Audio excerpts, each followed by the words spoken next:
This is the Shapin Grime podcast, episode 2. I'm here with my good friends, Skarr and Outlaw. Come on. Introduce yourself, guys. It's Skarr. SKA. Man said he wasn't going to spit bars, you know. But yeah, I'm Outlaw. O-U-T-S, Outlaw. No, yeah, Outlaw, man. That's me, bro. Yeah, listen. Wait, hold on. Who we hosted by, bro? Hosted by SQREd.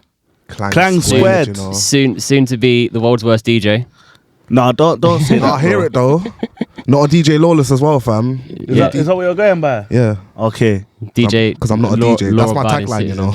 Yeah. I got my name ready, innit? DJ VC. Vibes contagious, innit? Yeah. But, yeah. We have to put the practice hours in. But yeah, I mean, literally this time last week, I was doing my little DJ set with these two and Sahib, innit? Big up Sahib. Yeah, big up Sahib every time. Is man. Different levels, bro. Even the podcast I was listening to. Yeah. I'm just taking in what he's saying, and man's like, you can tell he's like super invested. He's very into this switched thing. on. Like, he's like another person that's got like a mind that's just switched on. He knows what he wants, where he wants to be, and how to get there. Innit? Like you can tell he's in control of his life. Put it like that. So yeah, big respect to Sahib, man. No, trust me, that podcast, I still need to finish it, but because I was taking it in, like there was so much to learn from it.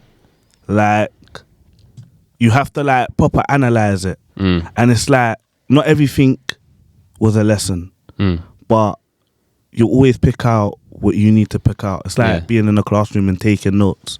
You take the notes that you need from whatever's being said.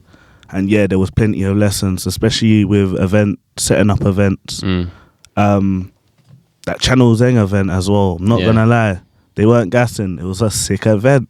Sick event. Very good event. Yeah, I feel like if you weren't there, you missed out. Like, trust me, the atmosphere was mad. Yeah. But enough about Sahib. This is about you two. I remember first meeting you two. Was it? It was Manga's Adidas show. Yeah, April. Bro. Yeah, see that show. Nearly 2 years ago, innit? That show. Do you know? You see, when we all blow up, that one specific show is going to be so monumental because it started all of our kind of. Bro, that wasn't your start necessarily, but it wasn't my start in terms of doing grime content because I was doing grime originals before that. But that was very much at the start of Shapin Grime.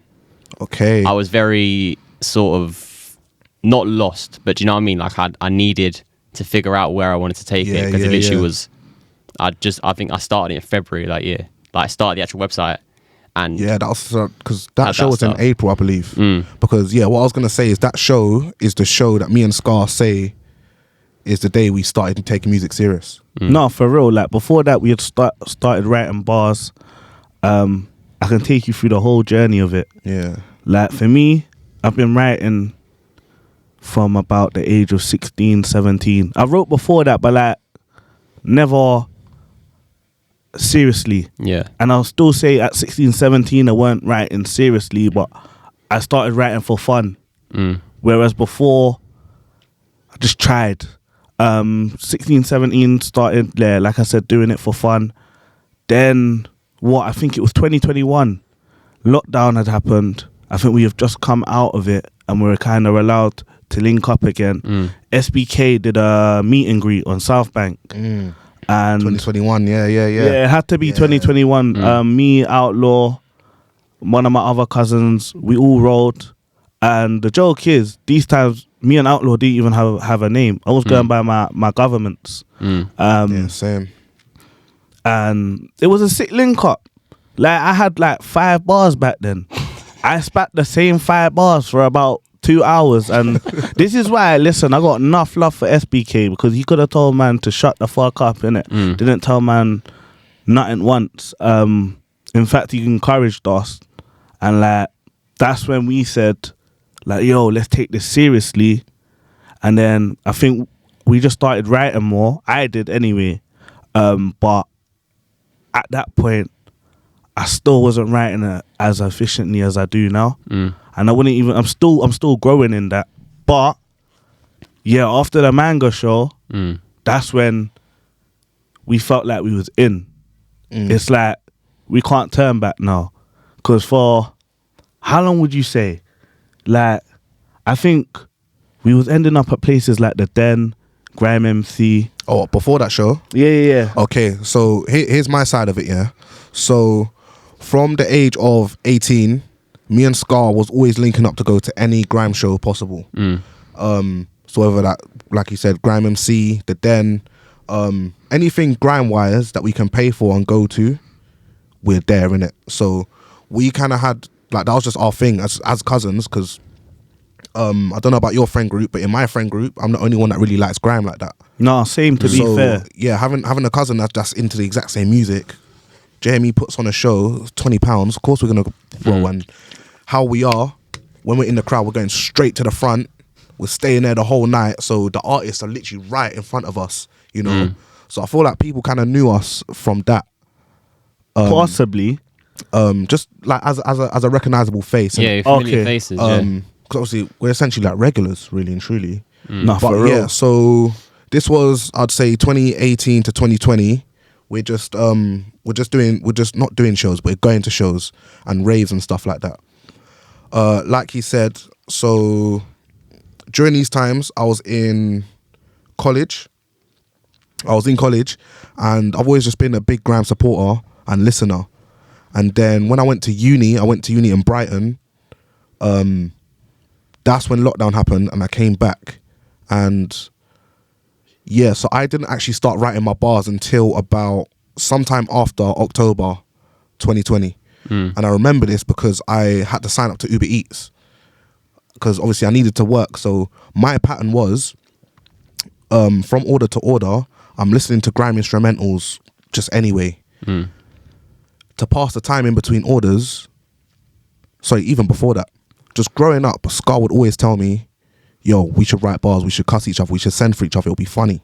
And I was always apprehensive about it, because honestly, I feel like I'd just be so shit, like writing bars. Like I just thought it was the longest thing. I'm not a musician, not anything.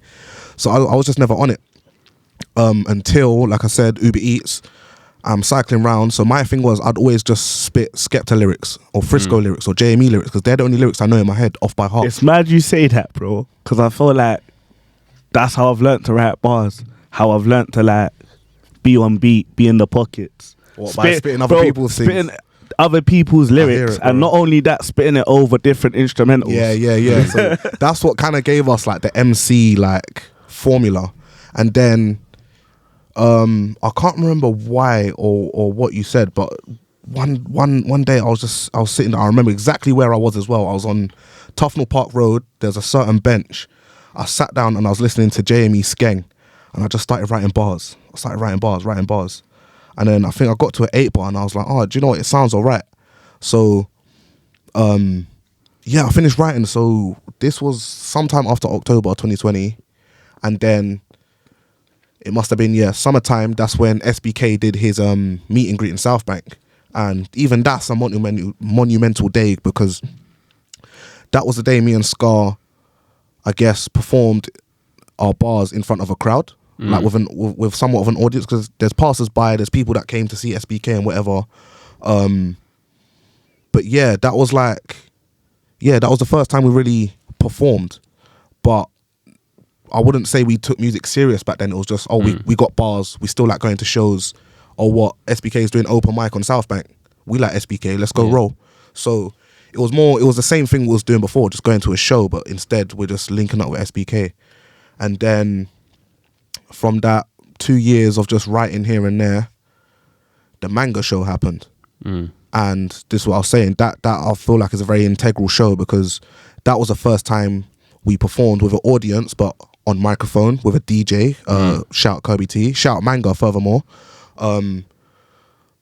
Yeah, so that day, boy, that was a very like important day in I would like to say grime history, but I'll just keep it to like, you know, Outlaw, Skarr, Shapin Grime history, because we all linked up that day. That's our law, isn't it? Yes, bro, it's literally the law, fam. And I always look back fondly of that day, because I feel like I was at work that day as well. I think because it was just down the road. Oh yeah, because I used to work on Oxford Street, so it's mad. So I always like to say our first ever set was at a manga set. We closed out the show as well. Sorry to say it, but I don't know how you didn't get fired from that job earlier. Yeah.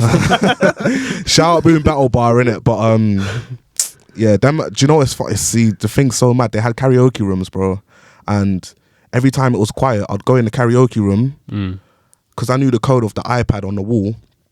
I could tap into it and then just run my own tune. So I'd just slap on an instrumental and I'd be in there spitting my bars, just practicing with a microphone. And I've still got like a voice note because I used to record on my phone as a voice note. Yeah.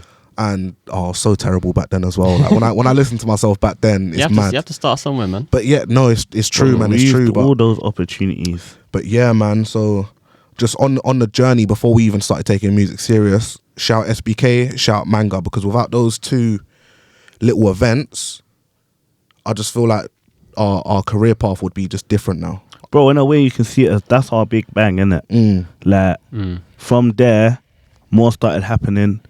We ended up, I feel like the next person we met up with was Dandy. I feel like, yeah, I would say, so before we get there, I'd say we gotta talk about Travs. Okay. Because one day I was coming home, see, this is what I'm saying, I'm so aware of like how things happen, yeah. So one day I was coming home from work, from Oxford Street, come back to my own ends, I'm cycling home and I just bump into Duppy randomly on the street, and I know him to be from South, so I've looked at him, I was like, bro, what are you doing here, fam? Because obviously we kind of knew each other already, just from, again, Grime MC, chatting to him after the shows and whatever. And yeah, I stopped him, I was like, oh, what are you doing? And he's like, oh yeah, there was a set just around the corner, it was an open mic thing. And I was like, oh, what, open mic? What is it? Is it still going? And he was like, no, just finished, but there'll be one next month. And this was basically outside Kindred. Yeah. So yeah, he said, oh yeah, there's going to be one next month. It's run by someone called Travs and whatever. Just, you know, follow him on Twitter and you'll get all the details. So we went to, was it Chambers' birthday? when? Oh, no, wasn't it Trav's birthday? It was the first year. Or was that the first year of Trav Presents? which one are you talking about? So the one in the one we did in Kindred, it was hot. I remember I was wearing shorts and my boy better know t-shirt. Yeah, you know what? I don't know if that was before or after the Travs Presents first birthday. No, was that the one in May? Was I there filming you? I remember there was a clip. I think I posted a clip and you were there. You were in like a green. No, I wasn't wearing green. We've been to so many Travs Presents. Exactly, but this was like in early Travs. But essentially, when I bucked into Duppy in that moment, that's when I learnt about what Travs Presents is. And this was at a time where they were still kind of new and doing, you know, open mics, so anyone could like pull up and touch mics. So when they had their first birthday set in Hackney, we pulled up to that one. Yeah. And again, that was another pivotal show because we actually got to jump on mic. I've still got clips on my phone. We met so many people there. I feel like that might have been the day I settled on the name Outlaw as well. Yeah, because when I first met you, you didn't have the name yet. No, I was a bit. Yeah, that thing I had, because by then I had Skarr. Yeah. I can't even remember when I settled on Skarr. But yeah, I had decided to settle on Skarr, and I told Outlaw, obviously, yeah, Outlaw should be your name. Because I swear it's your gamer tag. Nah. It basically it was the nickname I gave to the character I'd make on a wrestling game, innit? Oh yeah, yeah, so that's where it really come from. It was his avatar, and then because he always used it, I was just like, bro, why don't you just call yourself Outlaw? Yeah. Like it made so much sense. It was like Skarr, like when I first ever said Skarr, I was gonna spell it SCAR. Then I was like, that's dead. Someone was saying that's dead, and then I spoke to Outlaw one day, and he was like, why don't you spell it SKARR? And then the reasons behind the name already made sense. And I was like, oh yeah, do you know what? I don't remember telling you that, but I do remember the conversation because I think you was going to go by ESKAY. Bro, I had so many names. Like all the names I came up with, I just felt were dead. SK was definitely one of them. Shaq being the very first, that's governments obviously, but Louder is dead.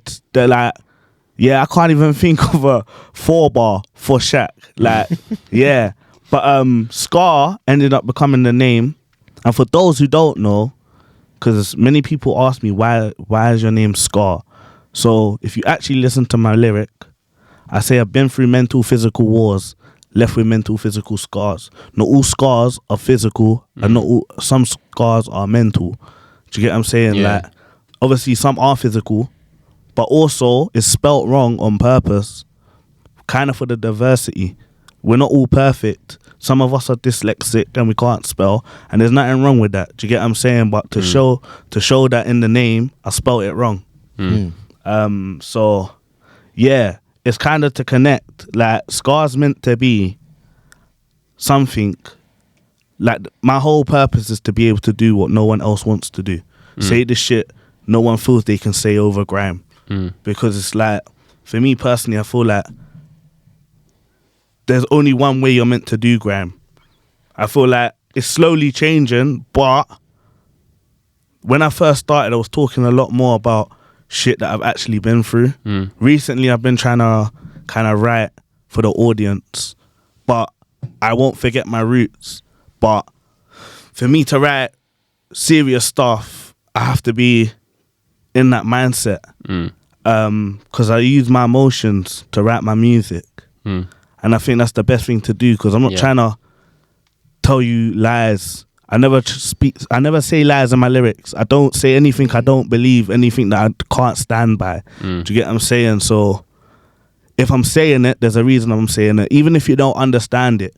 Yeah, because I know certain things I say sound more dramatic than what I'm like on a day-to-day, but the way I see it is, the end of the day, if certain people get pushed, there's only so far they can be pushed until they're over the edge, innit? And then people have to find out. You understand? That's the best thing I have to say. But yeah, other than that, Skarr's here for the vibes. Here to bring joy to people's lives and that. Do you get what I'm saying? And yeah, add something to the music.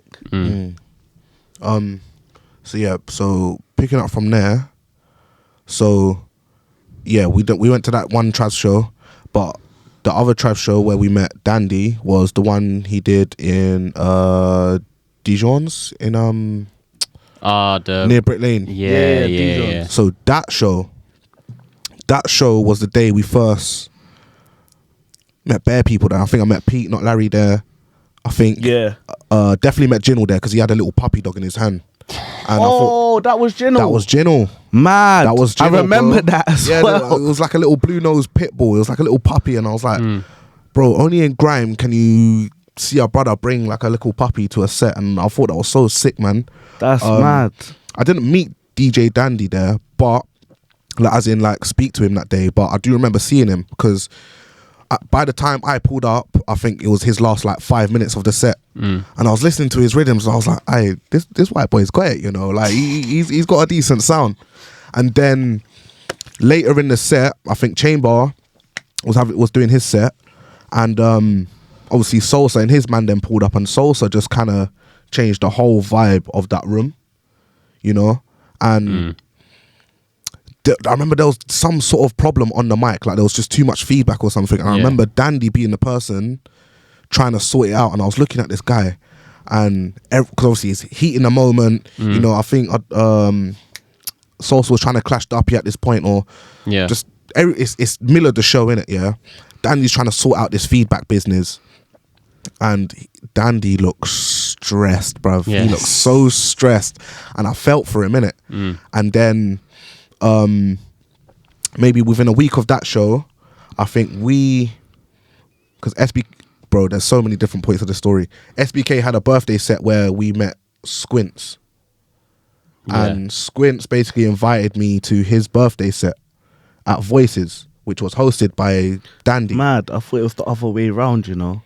But you're better with the timeline thing. This is what I'm saying. I'm so aware of just how things happening. My brain just takes in too much information, but. Yeah, at some point around this time, it was definitely after the Trav show. But essentially, Squint's birthday set. No, it might not even have been that. It might have been the solo one. Yes. Sorry, I'm with it now. Cool. At the Dijon show, when there was a clip of me spitting, and Dandy's recorded me off his phone and put on his story, "Yo, who's this MC? It's good to see some new talent."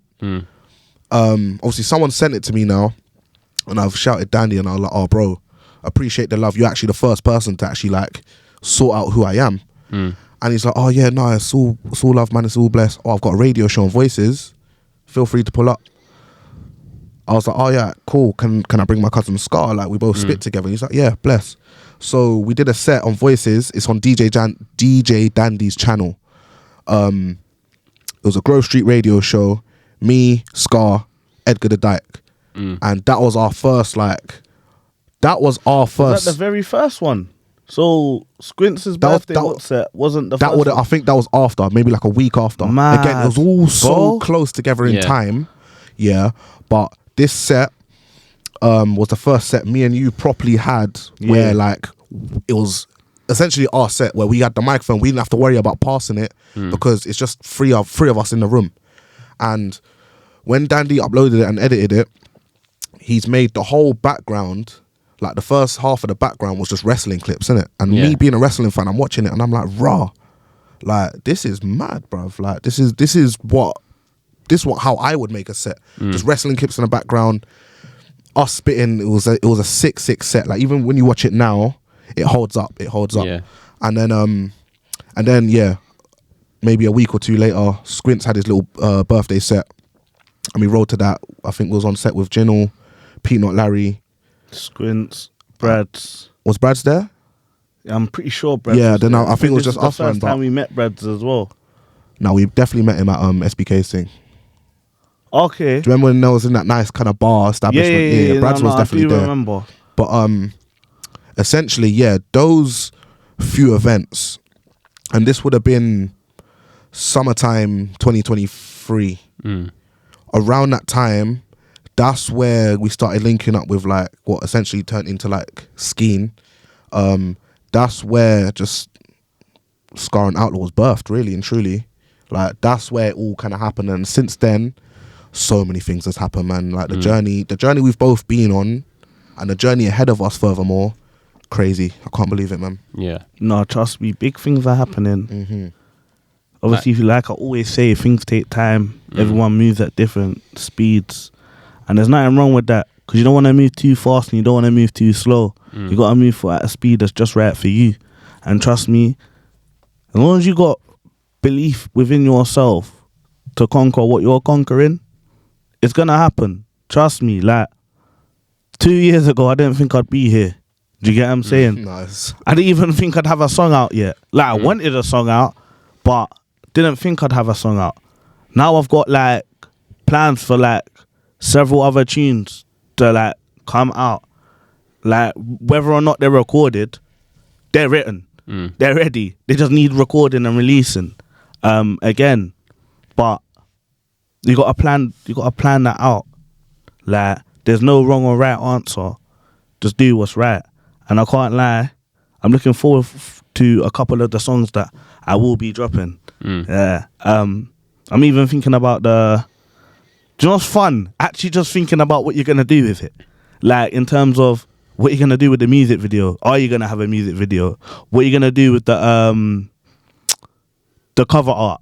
Yeah. Like the cover art is probably like, for me personally, that's where my brain probably does the most. Because I feel like, because it's such a small thing to worry about, it makes it feel like it's a lot more to worry about.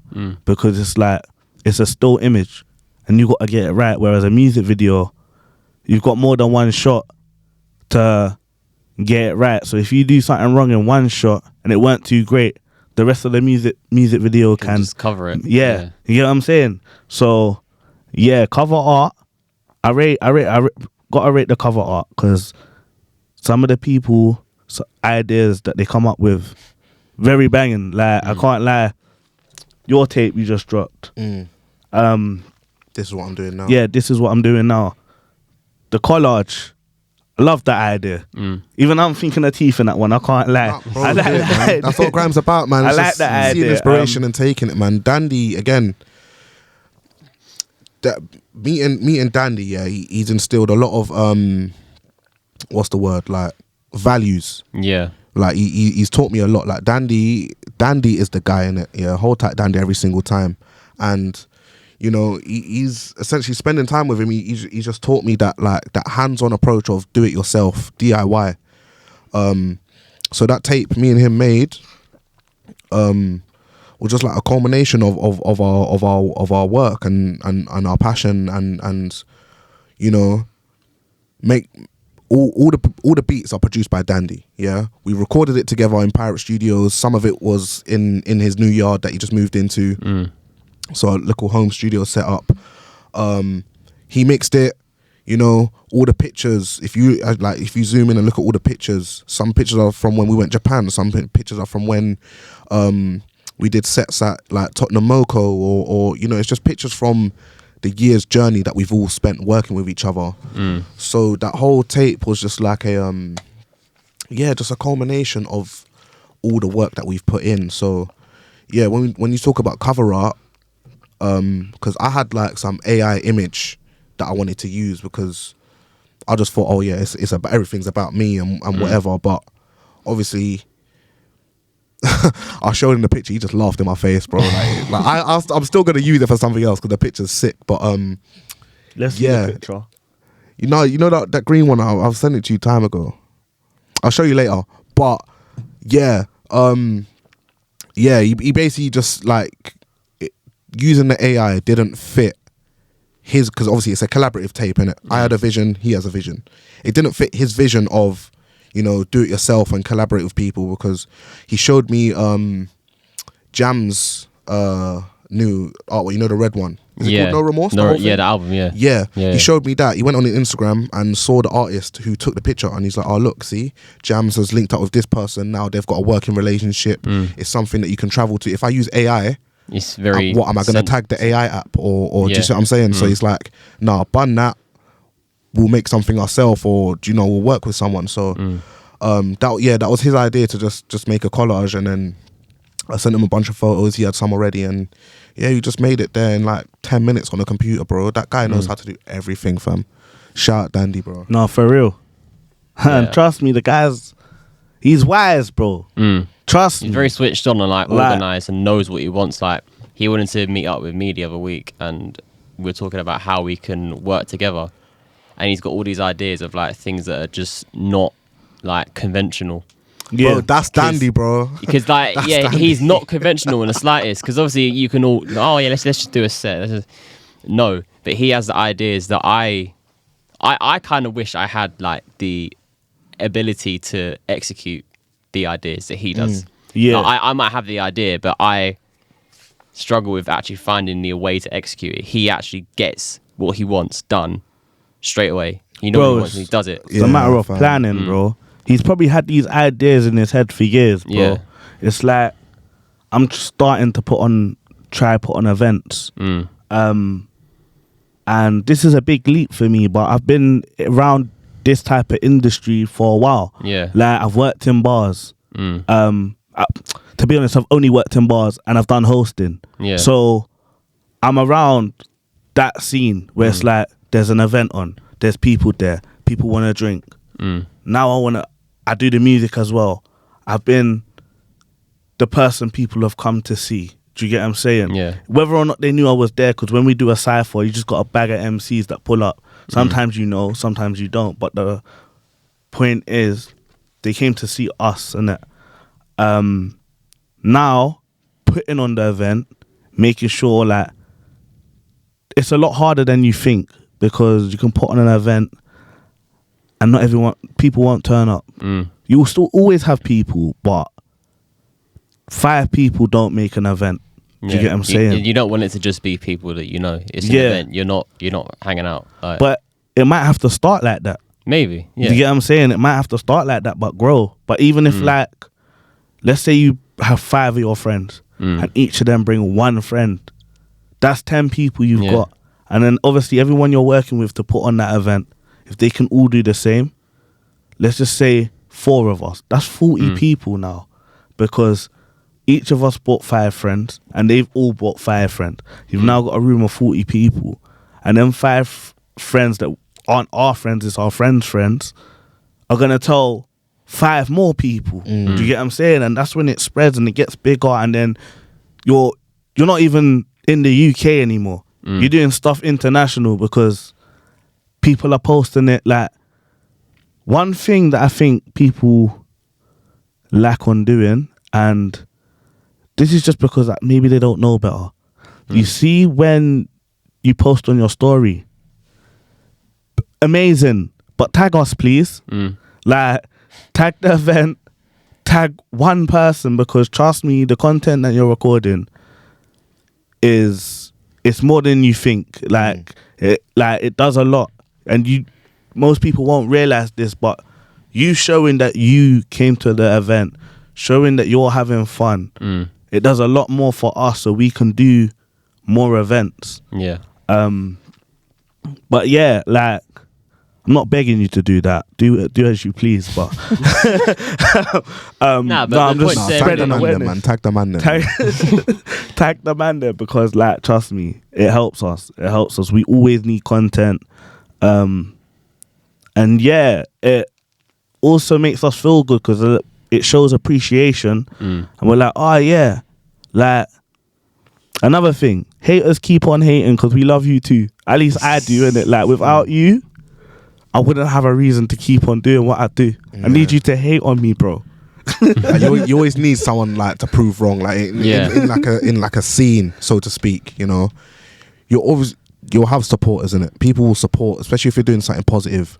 But you also need that negative, just so you can be like, all right, cool. If this is what you're saying, this is what I'm gonna do to just shut you down completely. So there's a level of, I don't know if you can call it health, but, you know, it's good to have hate. You know, in the same, when they say all publicity is good publicity. Yeah. It's the same thing. If you're getting hate, that means, because again, I'm a wrestling fan, innit? I'll always look at things as from a wrestling perspective. Yeah, if you're a wrestler and you go out, and if they cheer you, that means you've emotionally connected with them. If they boo you, that means you've emotionally connected with them. But if they give you no reaction whatsoever, that just means they don't care. Yeah. But as long as they're cheering or booing, then that's the most important thing. So again, if you're in music, if you're an artist, if you're any form of art that you do, yeah, and it can receive criticism, you're always going to have support because you're doing something positive and something that you truly enjoy. But also at the same time, if you're getting hate from it, that's also somewhat good, because someone has taken time out of their day to say, do you know what, this thing that you've just produced for me to consume, I don't like it so much that I'm gonna find a way to tell you about it. I'm gonna make a new YouTube account to post a comment. They're emotionally fueled. Do you see what I'm saying? And you can type whatever you want in the comment, but all that matters is you've got one extra comment on your post and a view. It will help, and a view, and all of this, and it helps the algorithm. So really and truly, all the hating thing is mad. Like you said, haters keep hating, fam, because you're boosting my numbers. Yeah, even if you're doing it to chat shit to your brethren. Hey bro, Outlaw just dropped this tune, you know, oh it's dead, listen to this, bro, that's a stream, fam. Thank you. That's Do a you know stream. what I mean? Thank you. And then you might show it to your brethren, they might even like it. Do you see what I'm saying? Again, I don't care if they do or don't, just keep on hating and spread the hate if you have to. Spread the love too. We're here for both sides. There we go. But every negative, I'ma find a way to turn into a positive. Yeah, so hating, it's not affecting me unless I let it affect me. It don't affect me. Yeah. It helps me. What I need to address, I'll address. What I don't need to address, I won't address. I'm not wasting my energy on stuff that doesn't bother me. At the end of the day, I'm in this music game, and the way I see it, all that matters is what matters to me. What I put in my verses, it's about what matters to me. Don't get me wrong, yes, the audience does matter. That's why we make songs for the audience, and then we make songs for myself. When I dropped my song Skarr, that was for me. It was for the audience, but it was for me. It was the introduction of who Skarr is. Yeah. Do you get what I'm saying? So that one was for me. The 64 bars from West, when I dropped that, that's going to be my next song I drop. Jeez. Hold Tight Blade Vision on production as well. Literally, that one's for the audience. Yeah. Can't wait to drop it. Need to just finish up recording See this one, he doesn't record as much as I do, but he's got some bangers cooked. Like, bro, if we had everything that we like idea wise complete, bro, we've taken over the game already. Just want to hear them. Nah, trust me. Nah, this year and the next year, bro, big things are happening, man. Yeah. Like, to be fair, I've been nagging you two for ages about releasing bro, tunes. and it's been so long. I'm glad you do, bro. I'm glad you do. I'm glad for everyone that's pulled me up and said they didn't like this. They like this. I could do this better. I've had Travs tell me something. What was it? I personally asked him for some feedback, and that's what he said. You need more clarity on your bars. And I've gone back and I've listened, and since then I've tried to make sure when I write bars, there's clarity.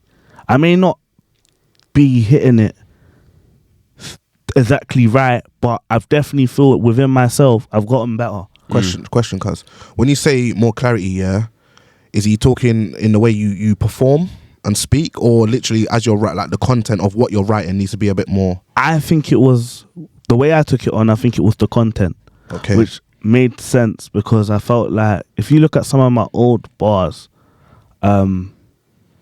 it's like I'm saying two different stories sometimes. Okay. Do you get what I'm saying? It's like shit rhymes, but you're saying two different things. Like if you're trying to put that in a song, it don't make sense. But in a freestyle, cool, it could work. Do you get what I'm trying to say? So that was my understanding. Maybe it was also cadence and stuff like that. Cause don't get me wrong, I've come again with that. I've come a long way. I'm still learning, bro. Yeah, like the pair of you definitely have, bro. Like remember, like I always come back to like you two are genuinely part of Shapin Grime lore and history because you were the first people I ever done a set with. Yeah, bro, and if you go to that set, yeah, man. Bro. But you I love that set, but it's so embarrassing, bro. Nah, bro, no, I don't even think it was that bad. Nah, it's not bad. It's not bad in the slightest. You even had good moments on it, but then you compare that to what we just filmed. Yeah. And you compare that to all the other times you've been on the channel, and like even like you, especially on that Bristol to London set. Yeah. You stood out to me on that set. Love, bro. And big up everyone on that set because I think everyone got a wheel up. Yeah. On that set. It was most people bro, did, yeah. That was a sick set. And even then, there wasn't really somebody in there. I thought you're a bit shit, but everyone turned up.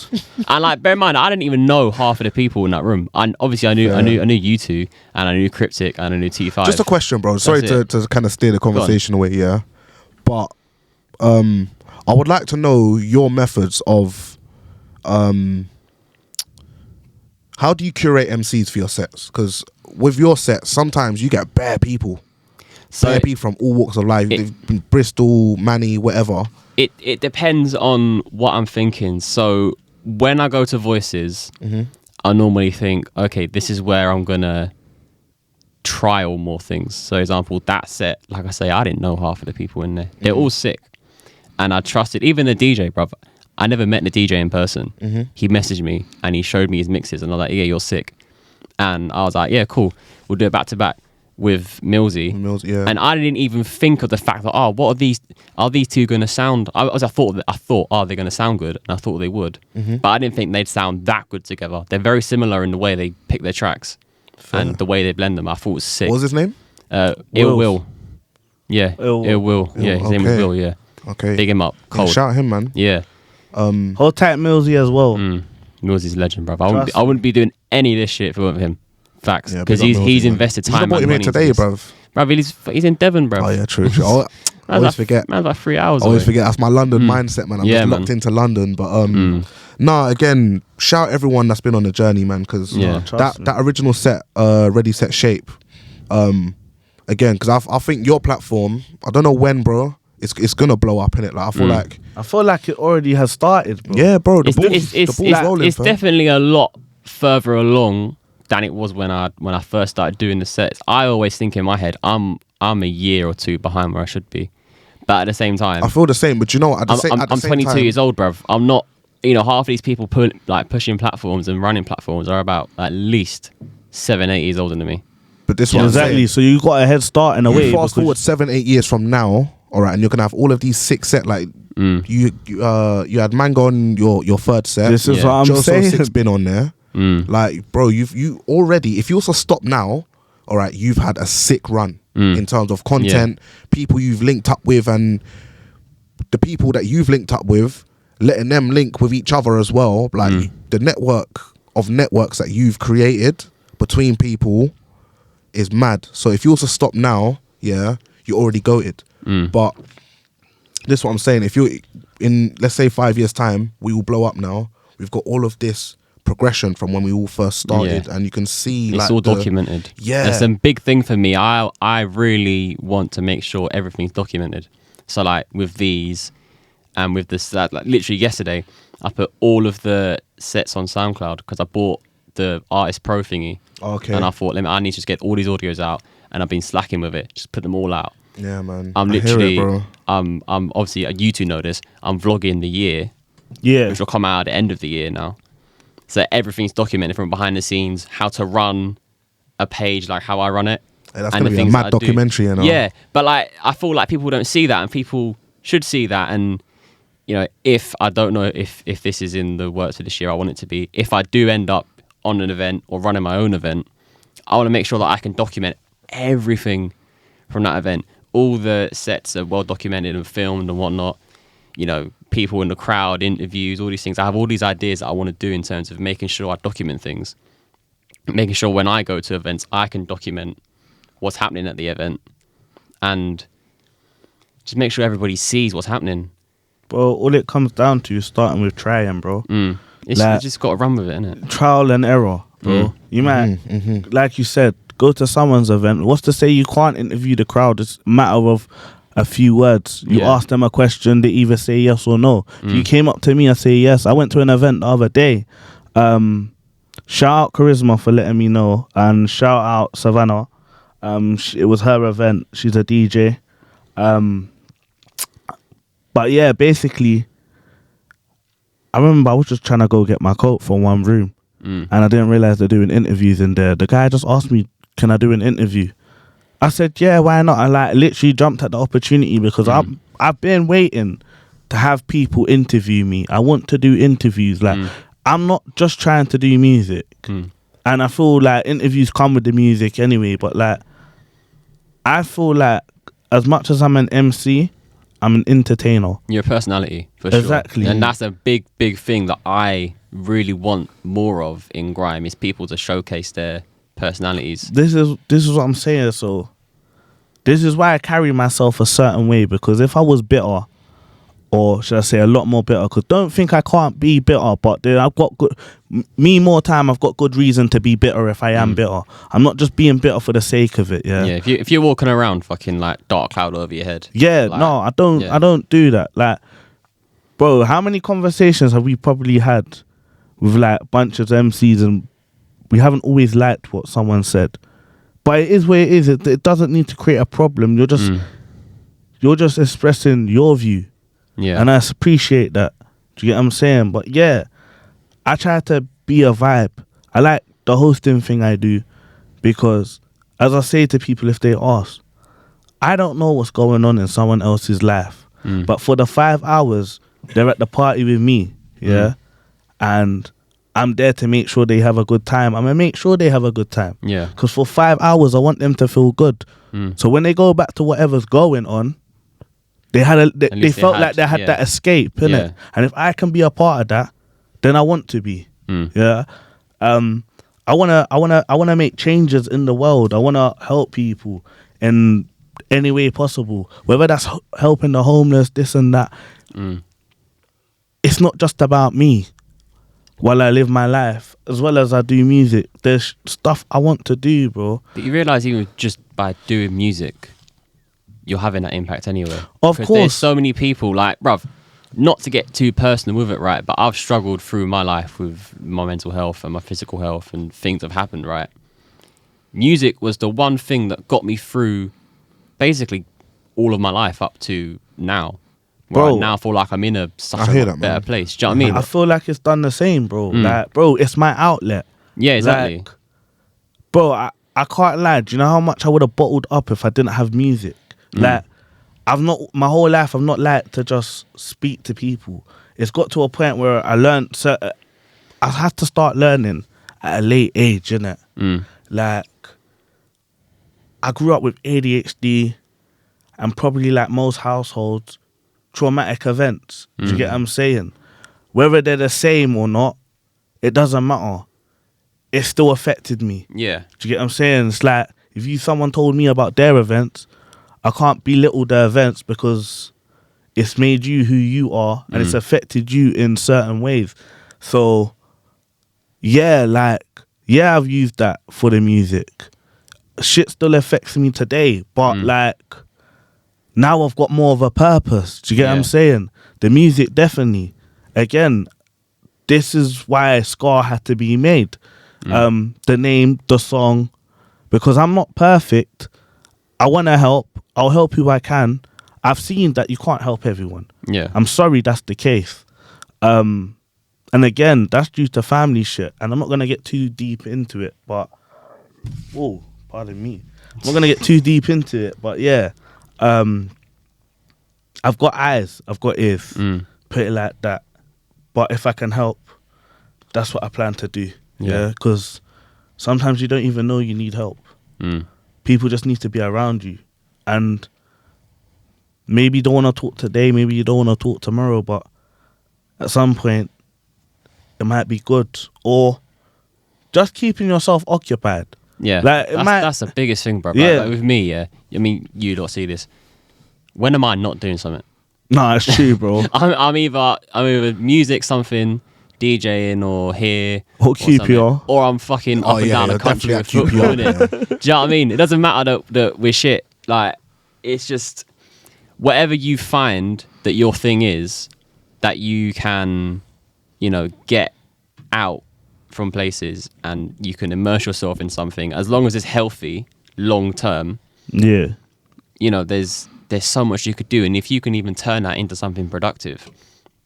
Trust me, bro. Do you know what I mean? Like that's amazing for your mental health, for your future. If you have something that you're interested in, and you have the really strong interest, that builds your character as well. So there's so many positive things that you can create from just. Yeah, so I was gonna second Skarr's point from earlier, because he touched on something about music being an outlet, and one thing that I have learned is that music is powerful, man, and this extends to other forms of media as well. But I feel like music specifically, like similar to what you were saying. Like, I don't have deep mental health issues. I've got my own mental health problems, I guess, but nothing serious that I've gone through in it. But just little things like being at work for 8, 9, 10 hours, doing that every day, that takes a mental toll on you, and especially if you are in a job that you don't necessarily like. You might just be there because you need money or for whatever reason.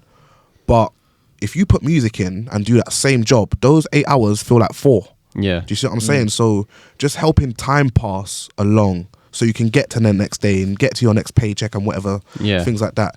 It's, for me personally, my own experience, if every boss told me, Cleon, take your headphones out, bro, I would quit the job. I would actually, especially at this point now, I would leave the job, because I can't. Again, I've got ADHD, not ADHD. I've got ADD, so I also find it hard to stay in the same function for too long. I'll start to get bored and stressed out, and again, it affects me. But having music as that background noise, it keeps my brain just focused enough that I can tolerate whatever I'm doing. Yeah. So it helps me get through the work, and then on more of a mental health thing, having an outlet. Yeah. So I've always seen myself as someone that's more creative than academic. Yeah. My academic's fine, but building stuff and creating stuff is where I actually find peace and sanity. Because for a very long time, especially between the age of I'd say from the age of 16 to about 20, I just felt so lost, man. Like I don't know what I wanted to do with my life. You would have asked me, Cleon, what did you want to do? I'd be like, no idea. I wanted to be a wrestler. I wanted to be an actor. I wanted to be all sorts of things. Yeah. It was only until college where I started doing media and photography. I was like, oh, okay, cool. do you know what? I'll be a photographer. I can go to every grime set. I can take pictures, and one day I'll be on stage. Yeah. Then it turned into bars and so on and so on. But I've always just found peace in creating stuff. And one of the reasons why I love grime and my love for grime has increased, especially in these last like 2 years or so, is because everything that I've wanted to do in my life, you know, designing stuff, logos, designing t-shirts, designing just pictures for like, you know, album artwork, I can do it all under the umbrella of grime. Yeah. And it brings in every one of my little interests. You know, I'm a wrestling fan. I can talk about wrestling in my bars. I can design t-shirts in the wrestling game. Yeah. And then get them printed in real life. Like, these are actual things that like I can just mix and match. And since I've been doing that in my day-to-day life, I've been a lot happier. Yeah. Like a lot happier. So, and this all just comes from me deciding, do you know what? I'm actually going to try and do music. And because before, you know, I'd wake up for work, and, you know, you close your eyes and you just imagine your workplace, and you know exactly what it's going to sound like, smell like, feel like, you know what temperature is going to be, and you sit in your bed for about 30 minutes before you It's even just routine go get and boring, showered. isn't it? Yeah, bro. Yeah. Now I don't experience that in life now. Like, obviously sometimes I still don't want to go to work, but knowing that I can go to work, put my headphones in and write a couple lyrics, do you see what I'm saying? Yeah. It helps me just get along with my day and my life. So music is a very, very powerful tool that can be used. And again, just to sidetrack this conversation a little bit, it's quite shameful. That's not the word I'm looking for, but it's sad to see that some people take this tool and they just ruin it with their bad mind energy. They talk a lot of rubbish on the tune. Like, obviously, me and Skarr as artists, we're trying to steer away. And again, you kind of touched on this earlier.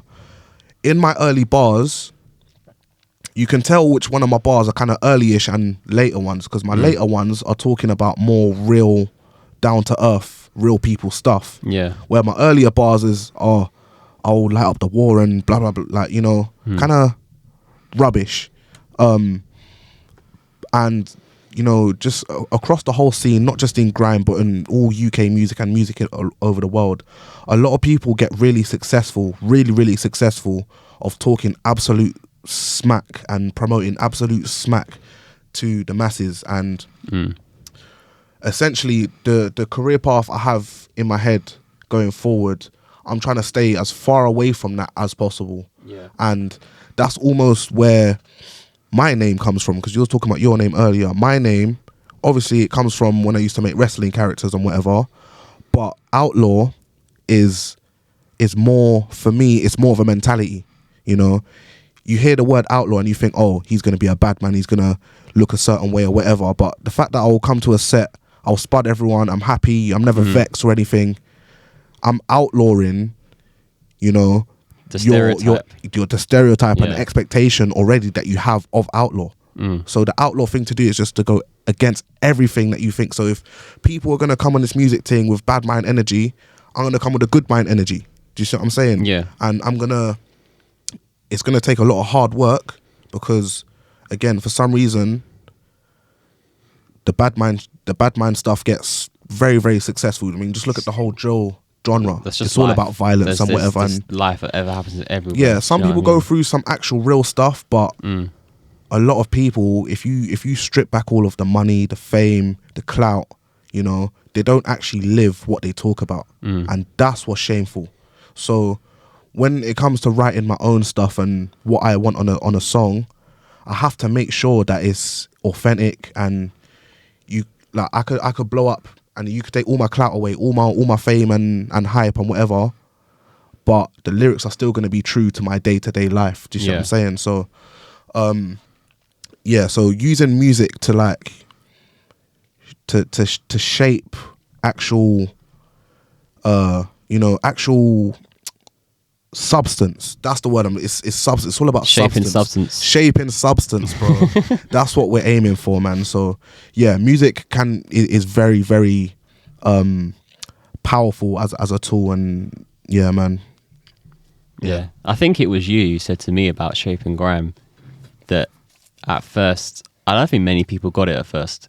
I didn't get it at first. I hated even my mum was saying, it's a shit name. It was. Yeah, it was initially a pun because Jack squares a Shapin Grime, whatever. Oh, fair enough. But then the more I've, gotten into the works that I've wanted to do, and even you said this, it makes sense now because, I've got stuff on my channel and stuff on my page just from all over the country, even internationally as well. Showcasing that there's so many different things that make grime. It doesn't have to be the one thing that you think of as a flipping, hard hitting greasy bass or just like someone talking absolute smack. It doesn't always have to be that. And that's what I love about the genre of grime is that it goes beyond music. It goes beyond 140 BPM. Like there's so many different approaches you can take to it. Like again, drill for example, you kind of have to be that roadman, tech fleece and valleys. With drills, like there's one sound to it, and it hasn't really evolved from like it's kind of gone backwards in my eyes, like in terms of that, in terms of the sound.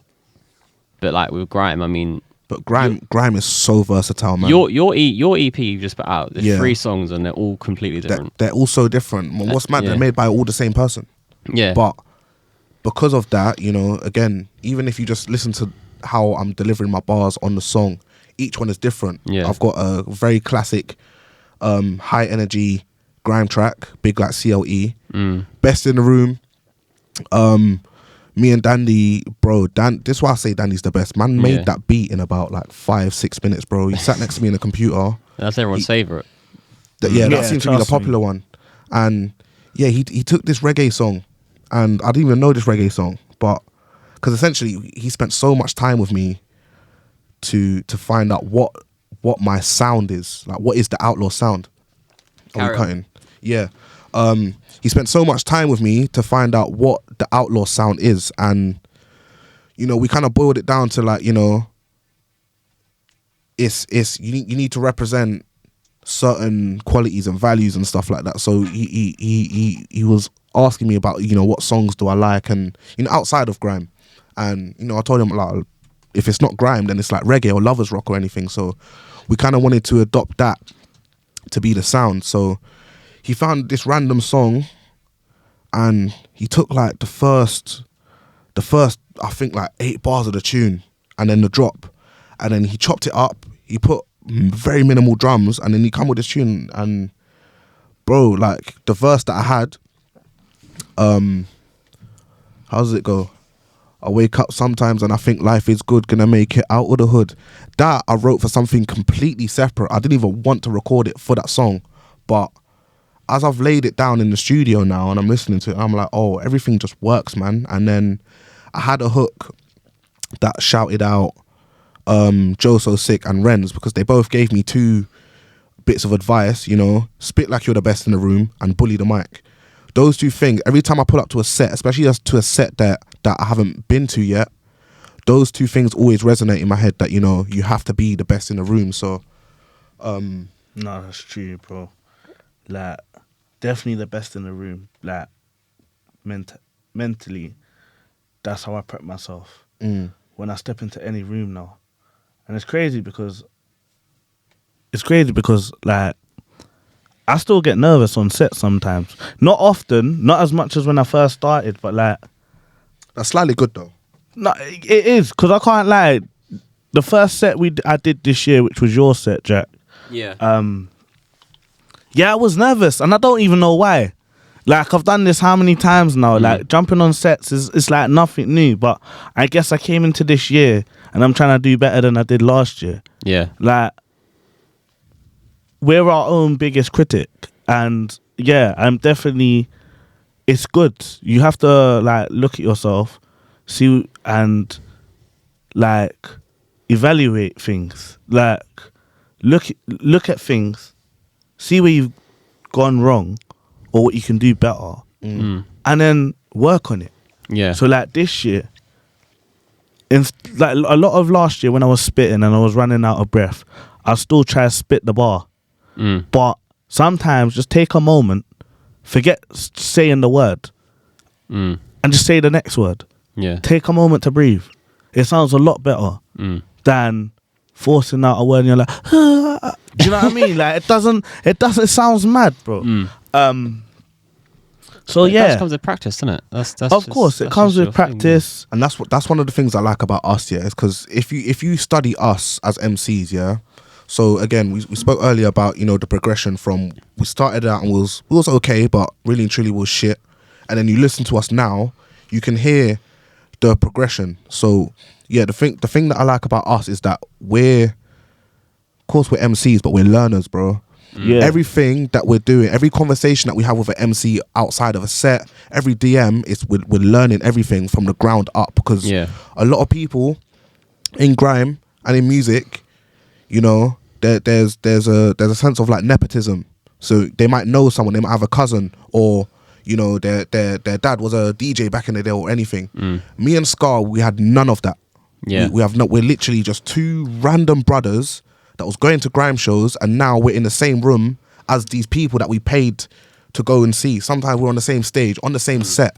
So all of that is because we're learning lessons now. And you know, even down to things that like, I think Jinal told me this, that like, try be less of a fan of people. You know, obviously show your respect and be humble, but don't see, oh my god, I'm such a big fan. Oh, I remember when he dropped this. Like sometimes, because remember, we're on the same level as them, man. Now, so when you see someone and they're high up on the pedestal, they're just a grime MC, and so am I. So why am I treating them still like as if they're some so now somebody you can't reach? I've had that mentality before we got into this though, because when I was younger, like I wanted to be a barber, innit? And I got kicked out of school, went centre. So one of the things they was kind enough to do is get someone to teach us barbering there. So eventually we started like going to the shop and learning. I started getting my trims there, but I met a few famous people. I met Ashley Waters. I've met SQREd. I'm pretty sure I've met Conan as well. Like I didn't have to do the whole handshake thing, but I even met Jamal Edwards. Mad. R.I.P. Mad. But the point is, when you're kind of put in that type of room where you're seeing these people, I wouldn't say on a regular basis, but it was regular enough, like it became normal. Like I wasn't shocked to see someone I seen on TV. Yeah. Like I remember, I think it's the time I saw SQREd, and I've seen I was with my nephew. The way my nephew was moving, bro, like brother, he was like, "What is that SQREd? Is that SQREd?" I was like, "Yeah, bro, it's SQREd." He didn't know where to put his eyes, whether to smile, whether to say hi, hello. You know, them ones like, he's gassed. Yeah. He's just gassed. And I was like, I wanted to feel like him. But like, again, I've got to this point now where this is normal for me. Like, again, I wanted to be a barber. So I was like, imagine I'm a barber and I get bookings like this. Because at the time, the guy that owned the shop, he was going on tour with Madonna and that. Do you get what I'm saying? Like, so I'm thinking the bookings I'll get, like, because everyone's got certain people. My man's cut the game's hair. Do you get what I'm saying? Like, so I'm thinking, boy, who could I get? It could be Drake. It could be Childish Gambino. It could be anyone. Do you get what I'm saying? It could be Kano. Yeah. What, am I going to get gassed every time? At the end of the day, they're a client, they're a human being. The difference, that's when I started viewing people like this, yeah? Me and you are the same. The difference is you've made it. You've made it, you've done your thing, yeah? All that meant is I've got to work. Yeah. I've got to work harder. Push myself to get to where you are.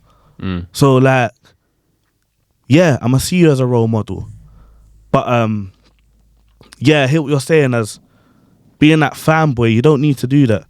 Again, we're all human. We're all, like, especially because we're trying to get into the same thing they're already at. It's like, you know, if you treat them as a fan, they're always gonna look at you like that. Yeah, and they're not going to see you. Yeah, they're not gonna. They might not take you as serious, and it's like, bro, I've stood in rooms and I'm like literally standing right next to Big Zoo, you know, before he passes me the mic. But if I do the fan thing in that same room, he might have just thought that I was literally just a fan and not an MC. Yeah. But you know, you pull up, you stay humble again, show your respect and whatever, and cut through. But yeah, man, it's just like it's not trying to.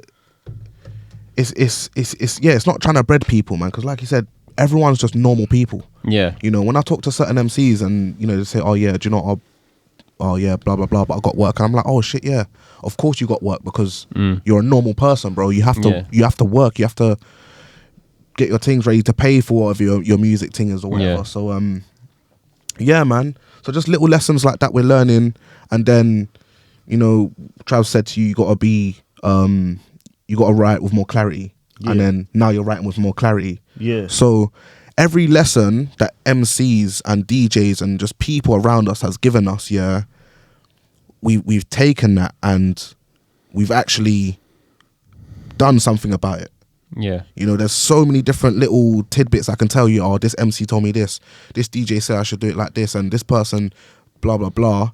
But what I like about it is that, you know, cool, this set I'm performing like this, and then someone might tell me something or blah, like my thing was we went to Barcelona with Skiing, we done a show, and everyone's kind of rotating on mic doing their thing. Everyone's getting wheel ups now. I'm kind of filming it, but by the time I've come round to the microphone, I've spat my bars. I didn't get no wheel up. The crowd weren't really feeling it. If I'm being honest, I wasn't really feeling the rhythm I was spitting over.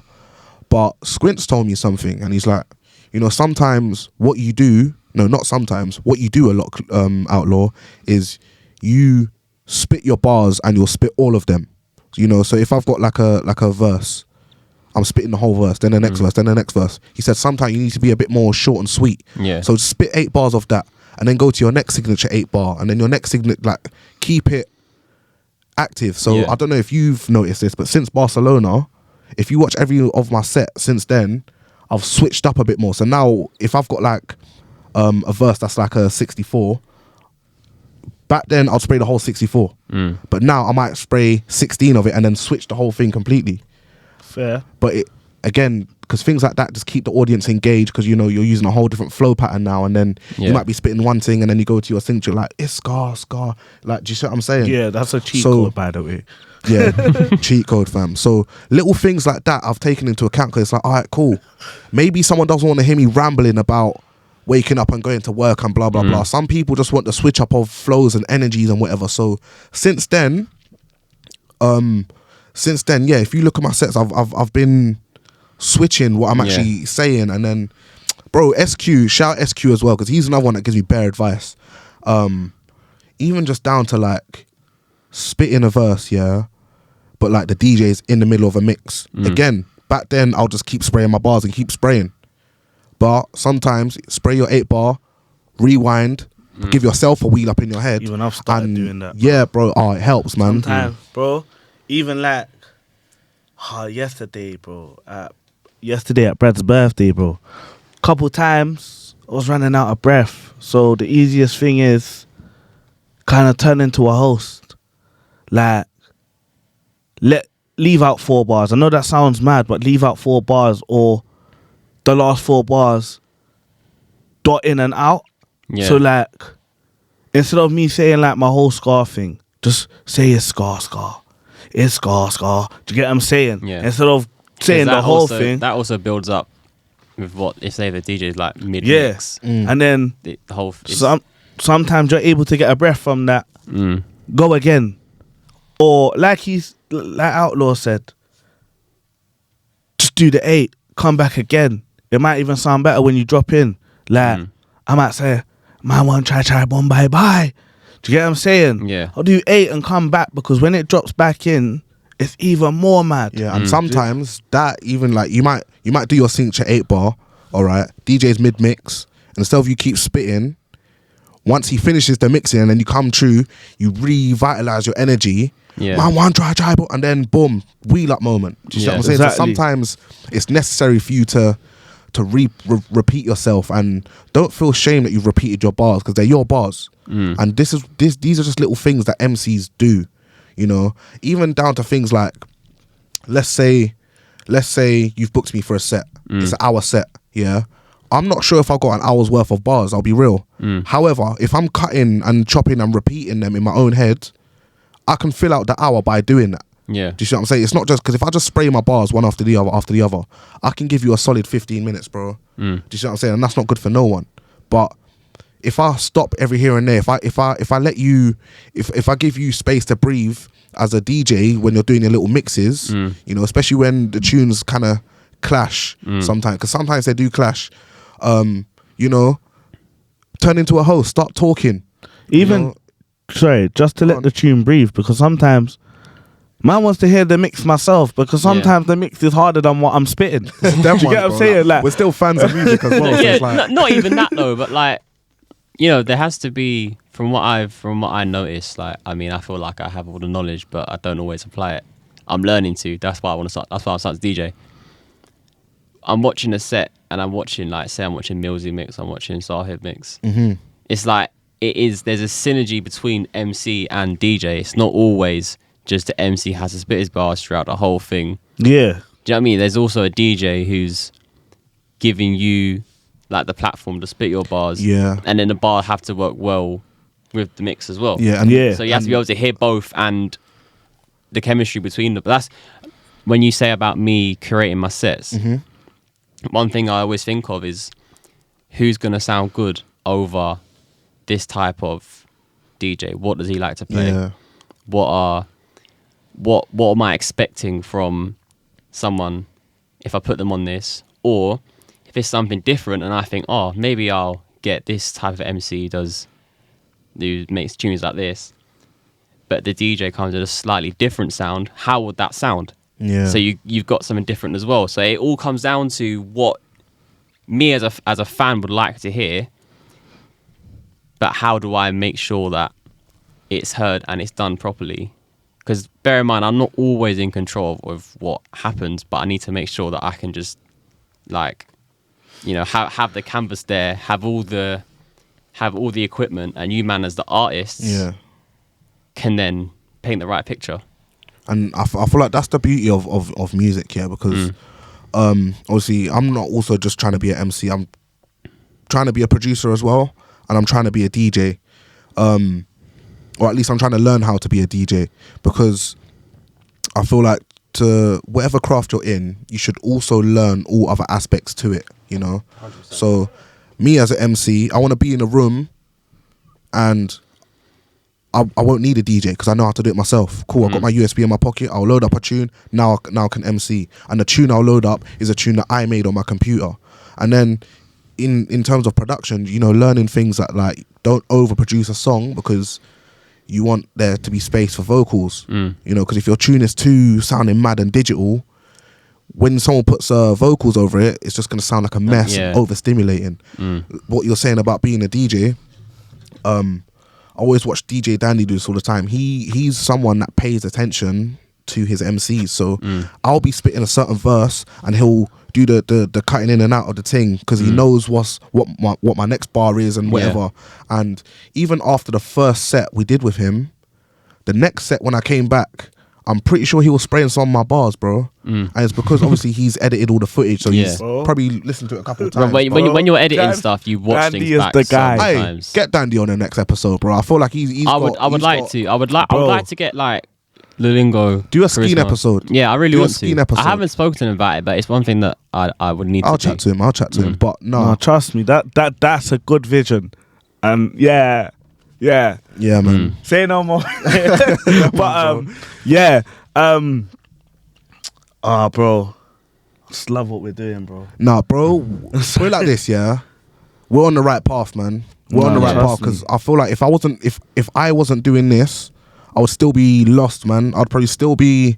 I mean, I'm still in the minimum wage job now, but I'd be in a minimum wage job with no purpose, no aspirations. Now I've got purpose and aspirations. Now work is like, and bro, this whole music thing. When I went Japan, Dandy again, big up Dandy, bro. The conversations we've had with Dandy, like, bro, Dandy I can't even. don't even want to tell everyone the secrets. No, they're not getting all of it. But trust me, Dandy was the one that told me apply for uni, bro. Because I've been uni before, but again, at a stage where my brain is not mentally developed. Do you know what I'm saying? I was like 19 when I first went, and I was going for the pure sake of it. I wasn't going because, oh, do you know what? I want to do this. Or I was just going because my college said, apply for 5 unis. One of them accepted me. Looks like I'm going uni. Yeah. But in Japan, you know, Dandy was giving us all of the gems, bro. Like, he even told me, like, in terms of like having a clash on set, he just taught us to like listen to what people are saying before and or after you, because they might be sending for you. It's not just pull up and spit your bars like we was doing. It's spit your bars at a specific point to say something to someone, you know?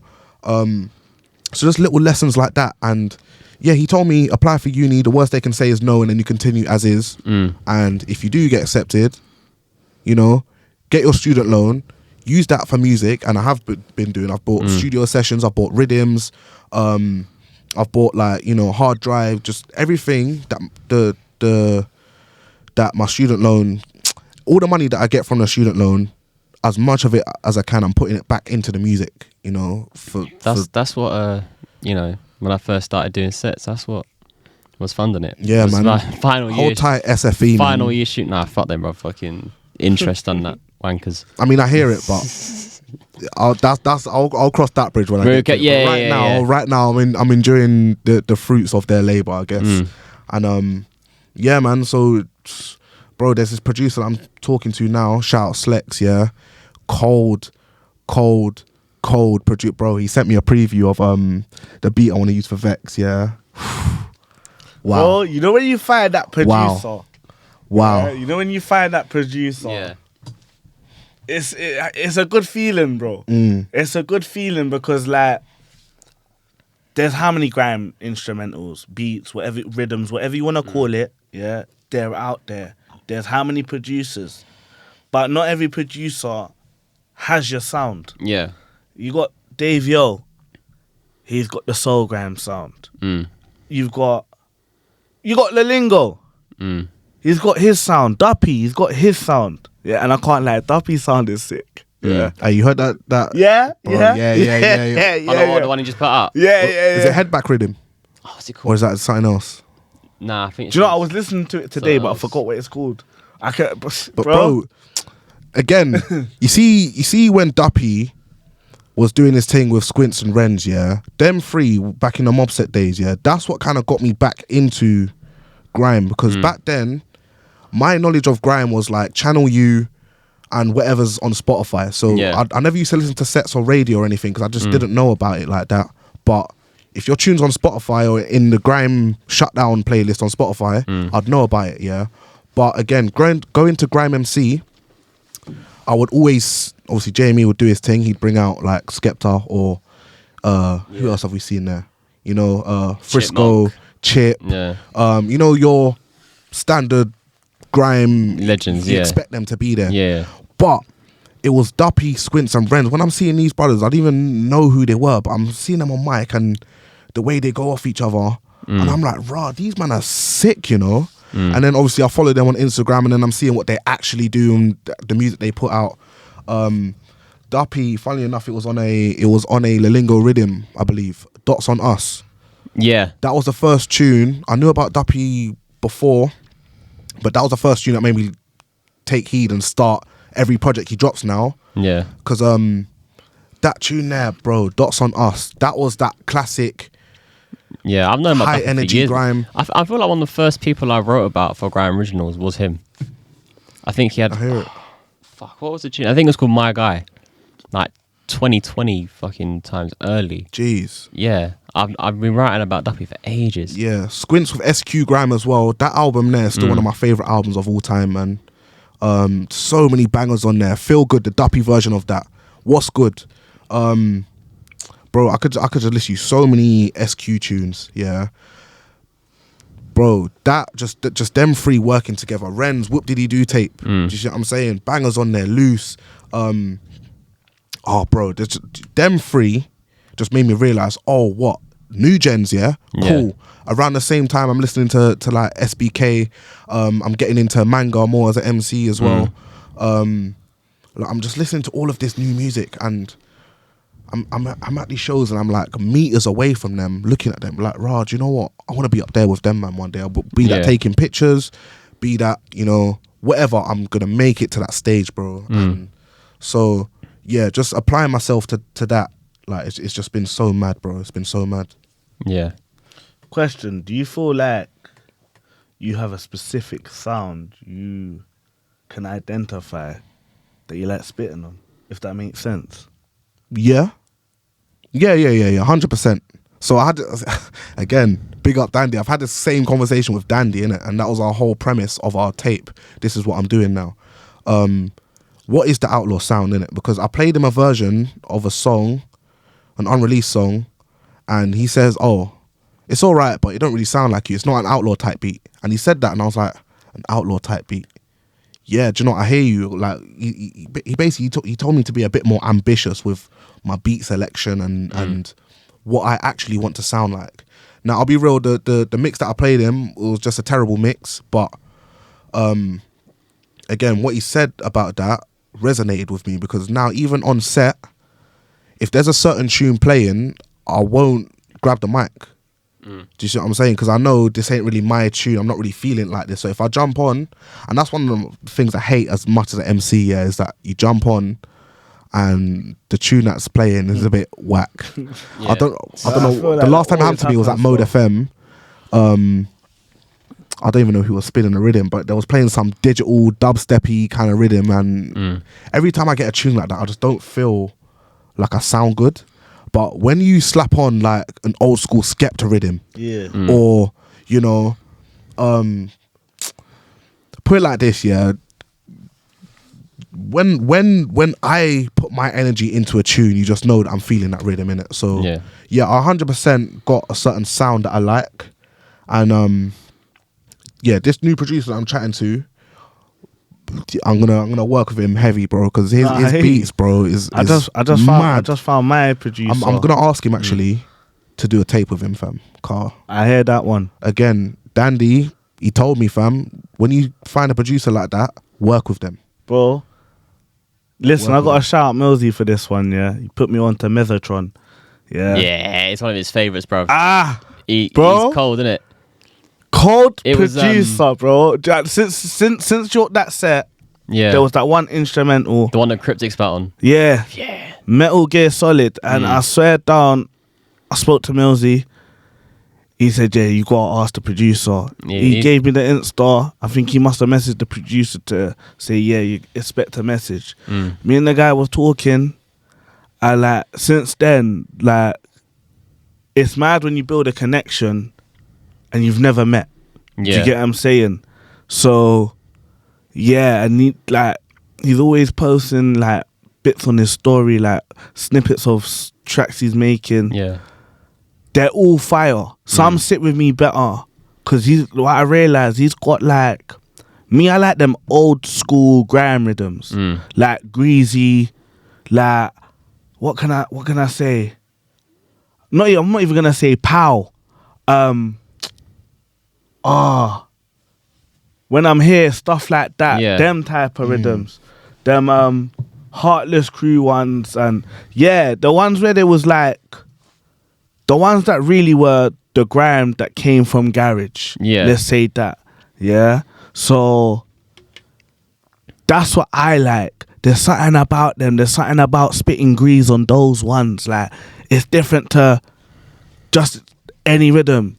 Something like that's where you can take your sound, though, isn't it? Because you are a massive fan of both. Yeah, but I guess that's probably because I'm high energy. Do you get what I'm saying? Yeah, bro, I hear it, bro. I'm high energy. That's an understatement. That's an understatement, bro. Bro, literally. But you know, it's mad that you say that now, because the beats that I like, they're very simple beats, but they're very punchy, and I feel like, again, that kind of sums me up as a person. I'm very just simple. I'm neither on or I'm off. I'm yes or I'm no. Do you see what I'm saying? So the beats that I like aren't very complex, but when you hear it, it's you know it's grime. Do you see what I'm saying? It's like it just slaps you in the face. Boom. This is what it is, and it might sound like this for the whole tune. I feel like you like instrumentals that give you space to really say what you want to say. Yeah, 100%. And you know what I mean? Like the ones that like they have their key component of like there might be like a greasy hitty one, or they might have like a melody in the background, but something that allows you the space to say what you really want to say. Like you say you didn't like the dubstep ones. No, that's not really me, bro. That's because they don't really give you the space to say what you want to say. They're more like pure hype or pure grease. Do you know what I call rhythms? Like, I just call them digital, bro, because every time I'm hearing it, that's what it sounds like. It's pure digital. So if you ever hear me say, oh, that rhythm's digital, that's what I'm talking about, bro. I can't spit over beats like that because I just feel like I sound so whack. But I just feel like it's just because my brain knows this isn't something that I'd play off my phone, innit? So like I can't actually deliver the maximum amount of Outlaw. But if you go on. I'll say sometimes that come down to cadence, bro, because like, see the other day when we was with Sahib and he was playing like couple funky, couple garage rhythms, the ones he was playing I didn't really feel like I was matching well. But you see, if you slap me on Garage Brunch now and I can fill the gaps, I feel like I do very well. Do you get what I'm saying? But then I think that's a matter of, one, I've heard these rhythms how many times. Two, I guess depending on the situation I'm in and what I'm doing, I can have more or less fun. Yeah. Sometimes, like, brunches, I might even try bars that I shouldn't spit, bro. Like, ones that I know I'm going to flop. And it's fine because that type of environment... Yeah. It's comfortability, isn't it? Exactly. Yeah. I guess I should... Yeah, that type of environment is different, isn't it? Like, at the end of the day, people are there to enjoy themselves. And I guess having an older crowd, they're more there for the songs that are already playing. As a host, you're just there to carry the vibe and fill in the gaps, innit? So that's what I do. Yeah. But you see, when you're on a set, it's different. Like, when I'm on set, I feel like an artist. When I'm a host, I feel like an entertainer. Yeah. Do you get what I'm saying? So as an artist, there's like, don't flop kind of thing. Don't get me wrong, there's ways we all flop. But there's the way you do it. Like I said, I've done it so many times where I've mumbled my word or kind of said it wrong. Again, sometimes just take a breath after that and go with the next word after that. Because it sometimes sounds better. Yeah. Because sometimes when you fumbled your word, you trying to get out the next word, you're going to fumble that as well. So it's like, I do it a lot, and I think it is because I've got ADHD, so my brain is just thinking, it's processing stuff too quickly. Them ones, bro. Yeah, but I've been there. What can I do? All I can do is move forward and just carry on and make sure people have a good time, and I do that. Yeah. So I can't knock myself. Like, yeah, it happened. I go on, the show happens. But yeah, when I'm on stage, there's the performance. Like, the way I analyze the tracks now, yes, I'm always aiming for a reload. Yeah. I don't think there's anything wrong with that. Even if I don't get the reload straight away, I'm finding a way that I'm getting a reload. And obviously it's all about energy. So how can I build that energy where it's like, you brought it up there, that man has to, you get what I'm saying? Yeah. So there's definitely, like I said, there's cheat codes, but just because you've got cheat codes doesn't mean the configuration is always correct. Do you get what I'm saying? You know what I'm saying? I know exactly what you're saying, bro. Yeah, that's what you call a lyric, bro. I hear it. It doesn't mean it's always correct because it don't always slap as hard on a certain tune. And sometimes, like, there's how many different ways I could say the Skarr lyric, or I've had enough. Yeah. If I say it like this, I've had enough. Why would you want to jump up? But when man's like, I've had enough. Yeah. Drop it up. Do you know what I'm saying? Hasn't even got the body. You know what I'm saying? Yeah. Like, bro, even just when you was watching me there, from the difference, even you was like, oh, raw. Yeah. For the second one, like, do you get what I'm saying? Like, it changes everything, bro. Like, there's a lot to it. Like, I think for the last year and a half, I've been working on my body movement. Yeah. With it, because when I first ever performed in front of people, like properly, I was so stiff. Like, bro, I've got one video. The way I was moving, like, bro, I was moving tight. Like, but now I just bubble with it. Like I say, bubble with ease, innit?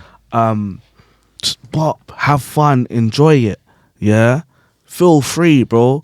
Like, there's no reason to be tense. Yeah, just enjoy it. You don't even have, like, bro, you don't have to move the way I move, innit? Yeah. Like, people have even told me, like, sometimes it's not good to move as much as me. Like, do it, but remember, when you're doing that, that's going to affect your breath control because you're using energy. Yeah? So, just remember that. And trust me, people think spitting's easy. It's not easy. It can be. Don't get me wrong. I'm not gonna try to say it can't, but it definitely takes practice to get to a point where you can perform well. Yeah. Yeah. There's loads of different things to it, and this is why people say, "Oh, Jack, why don't you just do a 16 bar?" Nope. Well, that was one of my questions on my little list. It still. would be so like. No, Jack. One day you're dropping a 16, one bro. Day there'll be something, but I'm not gonna go around performing it everywhere, bro. I'll just let you know this, yeah. As soon as you touch that mic and you say one or two words, that is an instant wheel up, bro, and it'll be the best moment of your life. But that's only because it's me. It's not because of what I'm saying. No. Trust me. Anytime someone outside of an MC picks up the mic and does like a rhyme. Kirby T. Bro, when Kirby T jump on mic, I was like, what? Oh, what the set we had, innit? Yeah. Mode. Yeah. But do you see what I'm saying? And the whole room went mad. Whole room went mad. Do you know what's mad about that? Because I heard because that was on Roller and TC's album. Yeah. We got Roller and TC as well. BD132. I got that album about a month early. So I already knew that Kirby T had a verse. So I saw him pull up and I asked him, like, oh, you gonna spit the bar? He goes, yeah, shush. And then went up to the thing. I feel like before that set, maybe 2 days before, I feel like I saw a clip of it on his story. Yeah. So I already kind of knew the bar. So when I heard that you didn't expect a verse from me. Certainly it's Kirby T. When I heard that, and I was like, yes, bro. Because like I said, anytime. Because I think I was about to spit before him furthermore or something like that. And I was like, nah, because I already knew what he was going for. Nah, because you at the moment and they're like, oh, it's cheat codes, and you go, shout out, bro, shout out, sister. Oh yeah. I think I just jumped in straight away and that, and bro, it was mad. Yes, so I was after him. I think. Yeah, bro. So this is what I'm saying, bro. You need a verse, man. You need one day. Everyone involved has to have at least a 16. I've been saying this for the longest. Yeah, I feel like every DJ is capable of having a 16. Have to, man. Because, bro, how do you analyze every man's bars? Like, on a day-to-day, and you're telling me you can't construct a verse? I probably could construct a verse, bro. I've got a creative writing degree. This is what I'm trying to say. This guy's a writer. This is what I'm saying, bro. I think you've got. I think you're nervous to perform in front of people. That's it. Yeah. There's nothing stopping 100%. That's all it is, bro. But, bro, number one problem. Have you ever actually tried to write a verse? When I was like 14, maybe. All right, try again, bro. I think if the next time I see you, I want at least an 8 bar, fam. Why are you putting timelines on my shit, man? Nah, bro, I'm telling you, because that's what he did to me, fam. You actually have to do that, bro. That's what Skarr did to me, and now look at us both, bro. Bro, you know what it is? I have no interest in being an MC because I just don't think that is fair. Me. That is fair. So all the things that I do in terms of writing content, taking photos, being the DJ, I have interest in those things I think, I could do that. My knowledge of music, and I used to play music as well. Yeah. My knowledge of music is quite extensive. I think, I should really be spinning. Yeah. But it just took ages for me to actually like figure out and not be overwhelmed by a mixer and, you know. Yeah, I get that because TVJs. They can kind of be. Yeah. I was get so overwhelmed and then I just started practicing. So fuck it, I'm just run it. And then I've had fucking 3 mixes on CVJs and like I'm nowhere near perfect. But you're still better than you think. Yeah, exactly. Because I can't lie, you was teaching Outlaw stuff. You was teaching me a few things. Yeah. Like, I've tried to learn to DJ. I had a controller when I was, I think, 19. Had to be. I think between 18 and 19. It didn't last long. But yeah, literally, this is where I want to get back to now. I want to get back to learning to DJ because I don't produce. And I feel like every MC needs to have more than just MCing. Whether that's production, whether that's engineering, whether that's other stuff like putting on events, or being able to DJ, playing an instrument, wherever it is, it can't. In my head, it can't just be MCing. Like even ghostwriting. Do you get what I'm saying? Like, cool. If that's the case, because you're writing for some other people. I don't have that. I don't have it yet. I don't have that lyrical ability to write for myself and other people as well. I'm not saying I could never do that, but it's not something I've thought about You're doing. also really only like 2 years into taking music as serious as you've taken it. Yeah. So you and I think I'm doing all right. Like, I've got challenges that I'm overcoming, and I'm happy to do them in my own time. Of course, I am nowhere near as consistent at writing as I want to be. I've gotten better. Like, the last few times I've decided to pick up my phone and start writing bars. I'm writing 8s. And to a lot of people, yeah, let's laugh, it's 8s. But I'm happy when I write 1 bar. Do you know why? Because it's more than nothing. It should, to me, that means I've been productive. Yeah, it's not the best. 1 bar is is shit. Don't get me wrong. It's shit, but there's days where I can't write. I.e. writer's block. Do you get what I'm saying? Coming soon, fam. But then there's days where I've wrote a whole 16. Do you get what I'm saying? Like, and then some. Like, there's days where I've wrote 2 different 8s. That's a 16 again. Do you get what I'm saying? Like, there was a point where I was writing a 16 a week, and if you actually deep, 16 a week, that's 52 weeks. What? 52 verses. 52 verses, but I'm trying to work out, you put roughly about 2 to 3 verses in a track. So let's say you've got about 26 songs minimum there. Deep it. That's over a year. That's still a lot, because you're not releasing 26 songs in a year. No. But you're ready. So, yeah, I always try to aim for stuff. Not all my verses I write for songs. Like, I've been trying to... Grime's a lot of stuff. Grime's sets, Grime's clashes, Grime's songs. Sorry. I lost my trail of thought for a second. Yeah, it's songs. So it's like 3 different things. And then all the other stuff that come with it. Like right now we're doing a podcast. And I feel like if we weren't a part of the grime scene, we wouldn't be here on this grime podcast. Do you get what I'm saying? Yeah, that's mad. Yeah, I'm saying. So there's a lot of things that come into it. Like, look at the stuff like Mangar, Mike, of course. I forgot my man's name. On the Red Bull thing? Yeah. The original Names Bliss. Nah. You know who? The Birmingham brother. Socks. That's it. Socks. Yeah. Okay. Yeah. How can I forget his name? Yeah. Look at that. That's all content, because that all reflects on their lyrical ability. I cannot freestyle like that. I would love to. Don't get me wrong. I try to freestyle here and there, but I think that's a thing that takes years of practice. Do you know what? I'm glad you touched on that, because I did kind of want to mention that today. So, in terms of the artist that I want to be, he mentioned Mike, of course. Out of everyone in grime, maybe because no one's really showcased it like that, but Mike, of course, is the best freestyle MC I haven't seen it in person, but I've seen clips of him just making up verses, bro. On the spot.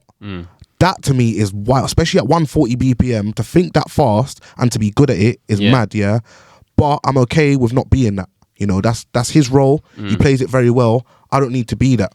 Someone else. Give me someone else. Any other MC. You know. Cadet, sorry. But I know. Yeah, Cadet. He was the brother. Again, he was doing like kind of freestyles in the car and, you know, giving back to the community and whatever. Storytelling. Yeah, that kind of MC. I'm not a cadet and I'm okay with that. But I'll tell you what, the MC that I am, again, it goes back to me wanting to create. I want to create everything. You know, that's why I'm learning how to produce so I can make my own beats. I like to design my own artwork.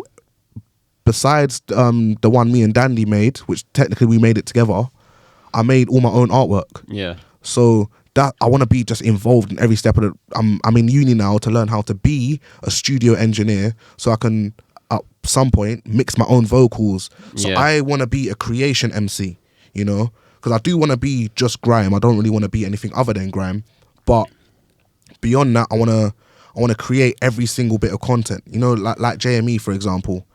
He sits at home and prints his own T-shirts, and now he's got an app on his phone where you can go meet him in person and pay contactless to his phone that he uses for all of his business calls, his family calls, like, and he does that all by himself. So that's the type of MC I want to be. Manga, for example, Manga and JME are my two big examples of the type of artist I want to be. Manga pretty much designs all his own merch as well. He makes like little drawings and prints and sells them online. Like, that's the type of stuff I want to do. Just the other day, I paid to get my own logo and stickers, and I've been sticking them everywhere, giving them out to people. Jack's got one in his pocket, bro. I got one on the back of my phone. Dust on it, but you gotta get a close. There's a thing on the back. Bro, do you see what I'm saying, bro? Innovative. I didn't even see that. No one else is doing it like that, fam. To my knowledge, anyway. But yeah, shout if you see me within the next couple of months. I probably got a sticker on me, so shout me. I'll give you a sticker in it. But more things to come. Things are getting sticky now. Yeah, bro, it's a bit of a sticky one still. Yeah, do you know, I'm not even gonna do that today, bro. I'm not even gonna do any of that. But in terms of just like being involved of the process, you know, because I can record my vocals, I can send it to someone, they mix it for me. I can talk to an artist, yo, I've got this song, make me an artwork, please. Boom. There's so many things I can do to outsource and get the same results, but I want to be involved, you know. Now I'm learning to DJ. Now I can do my own. I can go to Pirate. I can run my own rhythms. I can plug my mic in. I can spit my own bars and do everything. One person. That's just one person, and I've done it all. You have the mindset I have. Do you see what I'm saying? Yeah, I'm the same. It's like that's the MC I want to be. I just want to be everything in house, bro. So. Yeah, I'm okay because again, I'm the same as Skarr. My writing ability. How long do we have left, by the way? We have about. I mean, what's it? 9:20? Yeah, bang on 9:20. Cool. Yeah, my writing ability is not as great as it could be or should be. However, but you got time. There's that, but it's like also my mind's focused on other things like produce. So when I'm not writing, I'm probably producing.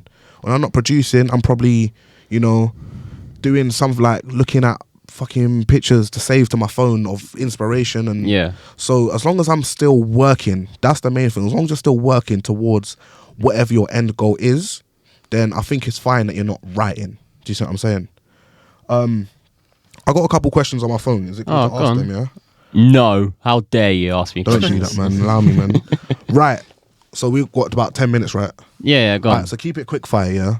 So what would you think some of your possible collaborations and what are your dream collaborations that you want? Oh, you're asking, of course you're everyone, asking bro. me. I would love to get Chipmunk on a set. He's my favourite artist. Fair. That would be fair. Fucking like I would just stand there and just awe. I'd be like, but you can't do that. Like you're saying, you have to separate fan and like, you know. No, but I think you can make that happen, bro. One day.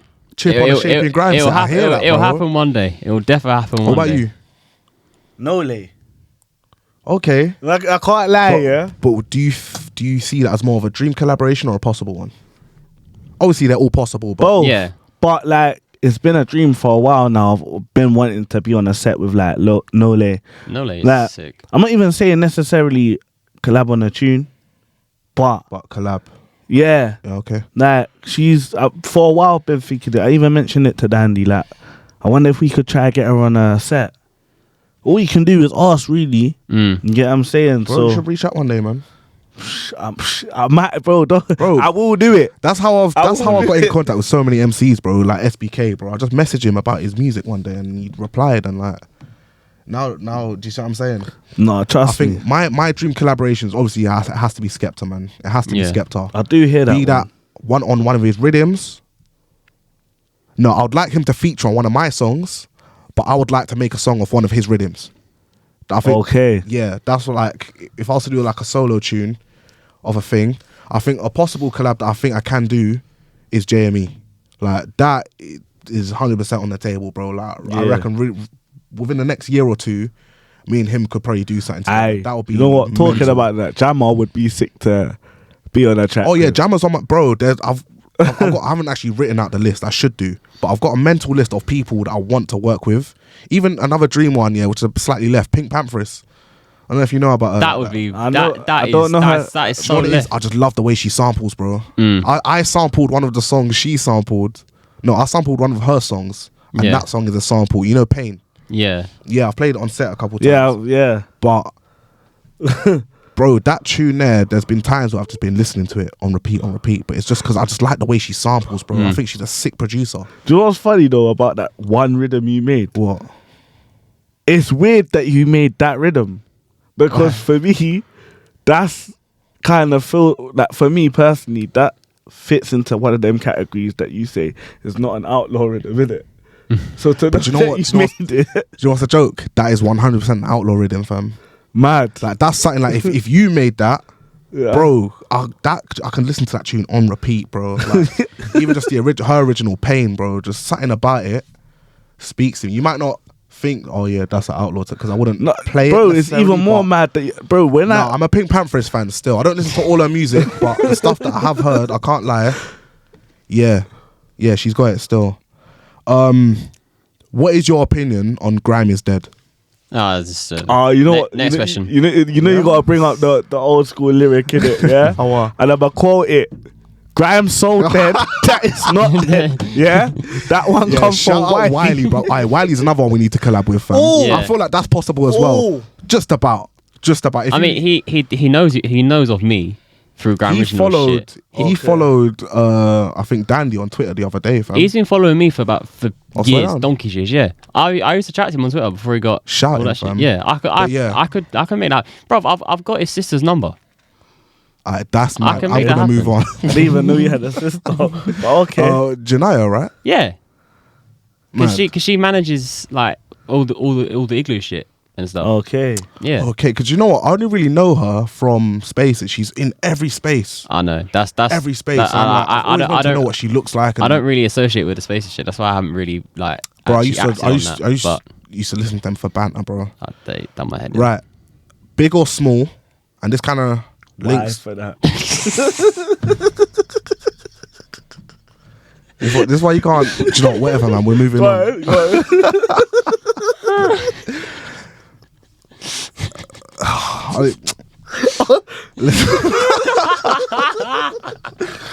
Hey, man just threw me off completely, bro. I was gonna say it links to a question that I'm gonna ask in a minute, yeah. But big or small, what does success look like to you? Raw, that's a mad question. See how you try to wire off a serious question, bro. Do you know what it is? When going back to our conversation about mental health and whatnot, right? Not to get too serious, but I never even wanted to see the next day in certain parts of my life. Okay. Do you know what I mean? So for me now, to have a life that I actually enjoy, I'm around the right people, and I do all the things I want to do. Like, brother, I never went to a QPR game until I was 18 years old. Fair. Do you know how mad that is? Now you're every single one. And I go to, I think I've missed 9 games this year. Boy. Like, QPR sponsor him, man. Yeah, man. Listen, get me on some matchday vlogs or some fucking, I don't know, writing content for QPR. I'm there. Free season ticket. I think success for me, and this one, it's a bit cheesy, but I feel like you'll understand. Putting an event on or headlining at Skarr. Do you know what? I hear that. You know why? Because I hear that. Man worked there. And yeah. Do you understand? I'm waiting for the day we can just do like... Yeah. Bro. No, I don't even need to headline. Just being a part of a show or running my own event there and it going well. As in, I don't know how bar spend and all of that shit works there, but as long as I hit the targets, the right numbers of people come, I don't need to hit the max, but I need to hit, like, that's a big venue. I think the hall downstairs alone, what we're talking 500 to 800 people. Probably more than that. I know the whole venue is 1.4. So this is what I'm saying. So, yeah, main room has to be about put it like this. It's a big room. It's a big room. Yeah. And to have that many people, for whatever reason, for an event, that means something to me, because right now it's hard enough filling a room with 10. Yeah. Do you get what I'm saying? Yeah, I hear that. I'm not even trying to take the piss. But again, that's something I'm working on this year, bro. The next event, well, the first event I put on, I'm aiming for a minimum of 30 people. Yeah. Towards the max of 60, but I think I myself can bring at least 10 to 20 people. Yeah. But then people that will bring more people, and I can bring people. And Of course, but I'm hoping just from the people that I know myself. Yeah. I must say, what did I just say? 10 to 15, 10 to 20, yeah. Oh. Yeah, 10 to 20 is what I think I'm capable of doing as of now. That's one thing I want to do, like, soon. I would love to get Shapin Grime booked as like an act on stuff, because I would. I think that's on the cards. I think there's definitely a way of like how I do things, and even so, I know you two weren't there, but I had a set on Friday with RYZ and Freeds, and it was like, you know, Oscar, the MC, he was there, Squints was there, Amzino was there, and Tints was there as well. And Tints is looking at it from an older perspective, and he's like, bruv, I haven't seen this since like community youth club days. Shout out Tints as well, man. Tints is another guy that's like accepting of collaborating with the new gens, and that again, that kind of leads. He's wise as well. Like, yeah. I remember one time he had a conversation with me, and he was like, bro, regardless how you feel, whether you're tired or not, if you want to do something, you'll do it. Yeah. I can't remember where it was. I did a set one night. Oh yeah, I was training for a fight, and I said, boy, I've got training in the morning. He said, if you care that much, whether you have to have your 1 hour, 2 hour sleep, you'll make it if you're really invested. I did make it, but I feel like if he didn't say that to me, I wouldn't have gone. Yeah, because I had to look at myself in the mirror and be like, the only person I'm letting down is myself, innit? No one else is. It's not down to anyone else to get me there. No one else can train for me, and I get the gains. So, yeah. Shout out Tints, man. Yeah, shout out Tints. Alright, go on quickly. How long? But literally, we're mostly wrapping up, but go on. Alright, let's end on a more positive thing, yeah? What are some things you can do for yourself to make yourself better? It can be in or outside of music. I need to manage my health better because of my Crohn's disease, because I eat too much shit. I hear that. And like even now I'm in a bit of pain. That's why I'm a bit edgy and moving and shit. Like that's one thing, you know, my mum always tells me to manage your health, stop drinking, blah blah blah. That's something I need to do. I think in terms of specifically music, I think I already kind of do this, but I still get annoyed when things don't go right if I'm relying on other people to do things and it don't happen. I need to just accept it and just be like, look, all right, that person's not someone that I can work with, but there's so many other people that I can work with.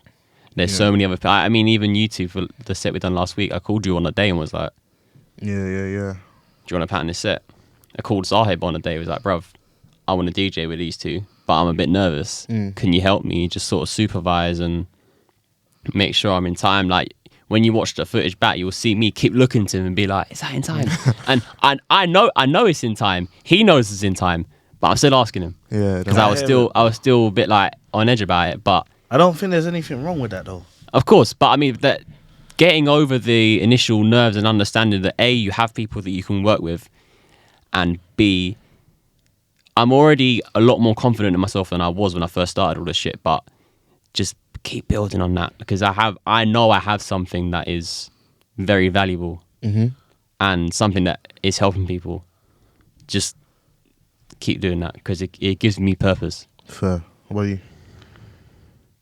I could say the obvious, and that's like get in shape. Again, I think that for me personally, one thing that I'm so focused on right now, just keep on developing, is my breath control. But I find it so hard to just like put that time into getting fit, like going for a run and stuff. I always work better with someone. So if like if I went on a run with someone, I'm down. Yeah, Do you get what I'm saying? But to put myself in that spot where it's like I go on a jog for my ones, nah, because like on your ones you can stop and stuff. Whereas when you're with someone, you kind of think about how you're messing up what they're trying to do. Yeah, and it keeps you motivated. Yeah. So no, I've definitely getting in shape, because that's one thing that I was told. Like, look at some of the best MCs; they're all in shape. Like, they don't have to be mad wham, but they look after themselves. I stopped smoking because of for part of that reason, my health. Like, it wasn't helping my breathing, especially when I go sleep. I felt like it kept blocking up my sinuses, and it was giving me writer's block. Yeah, for a lot of people, they can write. And when I first started writing, I could write high. Now, I was like, bro, we went to Barcelona and I was smoking out there. Bro, it took me, once I came back, it took me about a month before I could write something down. And from that, I was even like, when I go abroad, because I won't smoke in the UK no more. I'm like, when I go abroad, do I even think I'm going to smoke? Maybe, maybe not. Again, there's edibles and stuff. But again, I'm now looking at it like, when I come back, that's a month I can't write.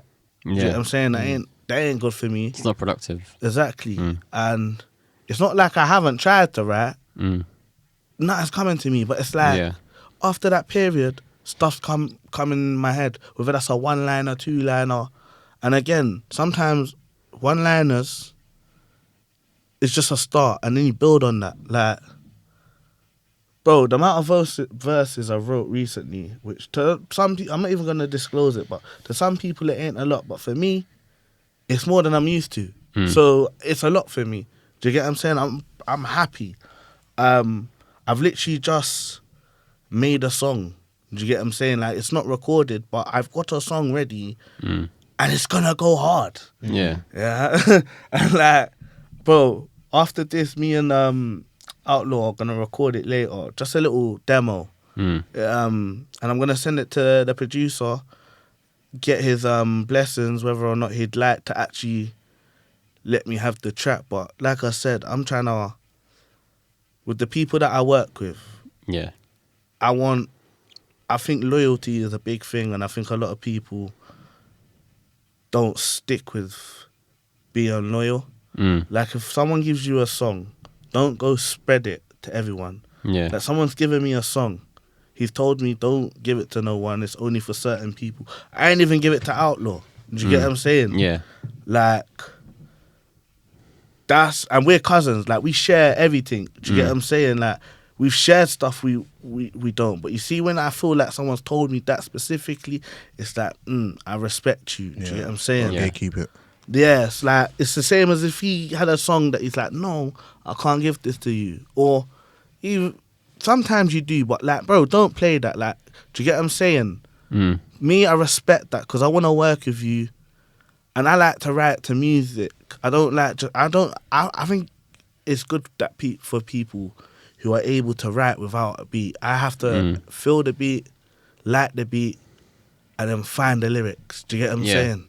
So I find it harder for me to write because of that. Because a lot of the time, you don't want to buy a beat and then you can only use that beat for so long, and then you don't have a song.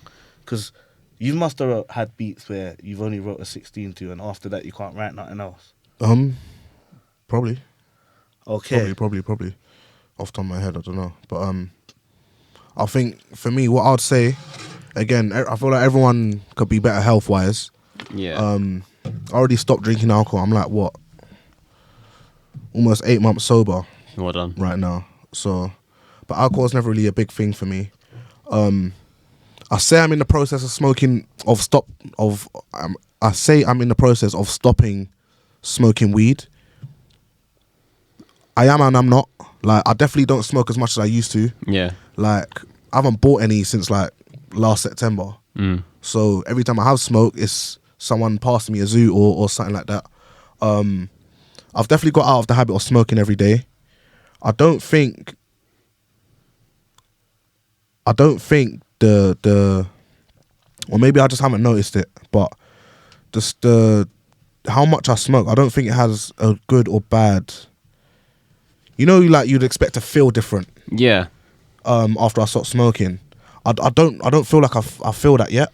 I don't know. Maybe I don't know, but maybe it just wasn't as much of a thing. Yeah, but it's definitely 100% on its way out. Like yeah, like when I go back to, cause I'm on break right now from uni, but while I'm in semester, I'm not gonna.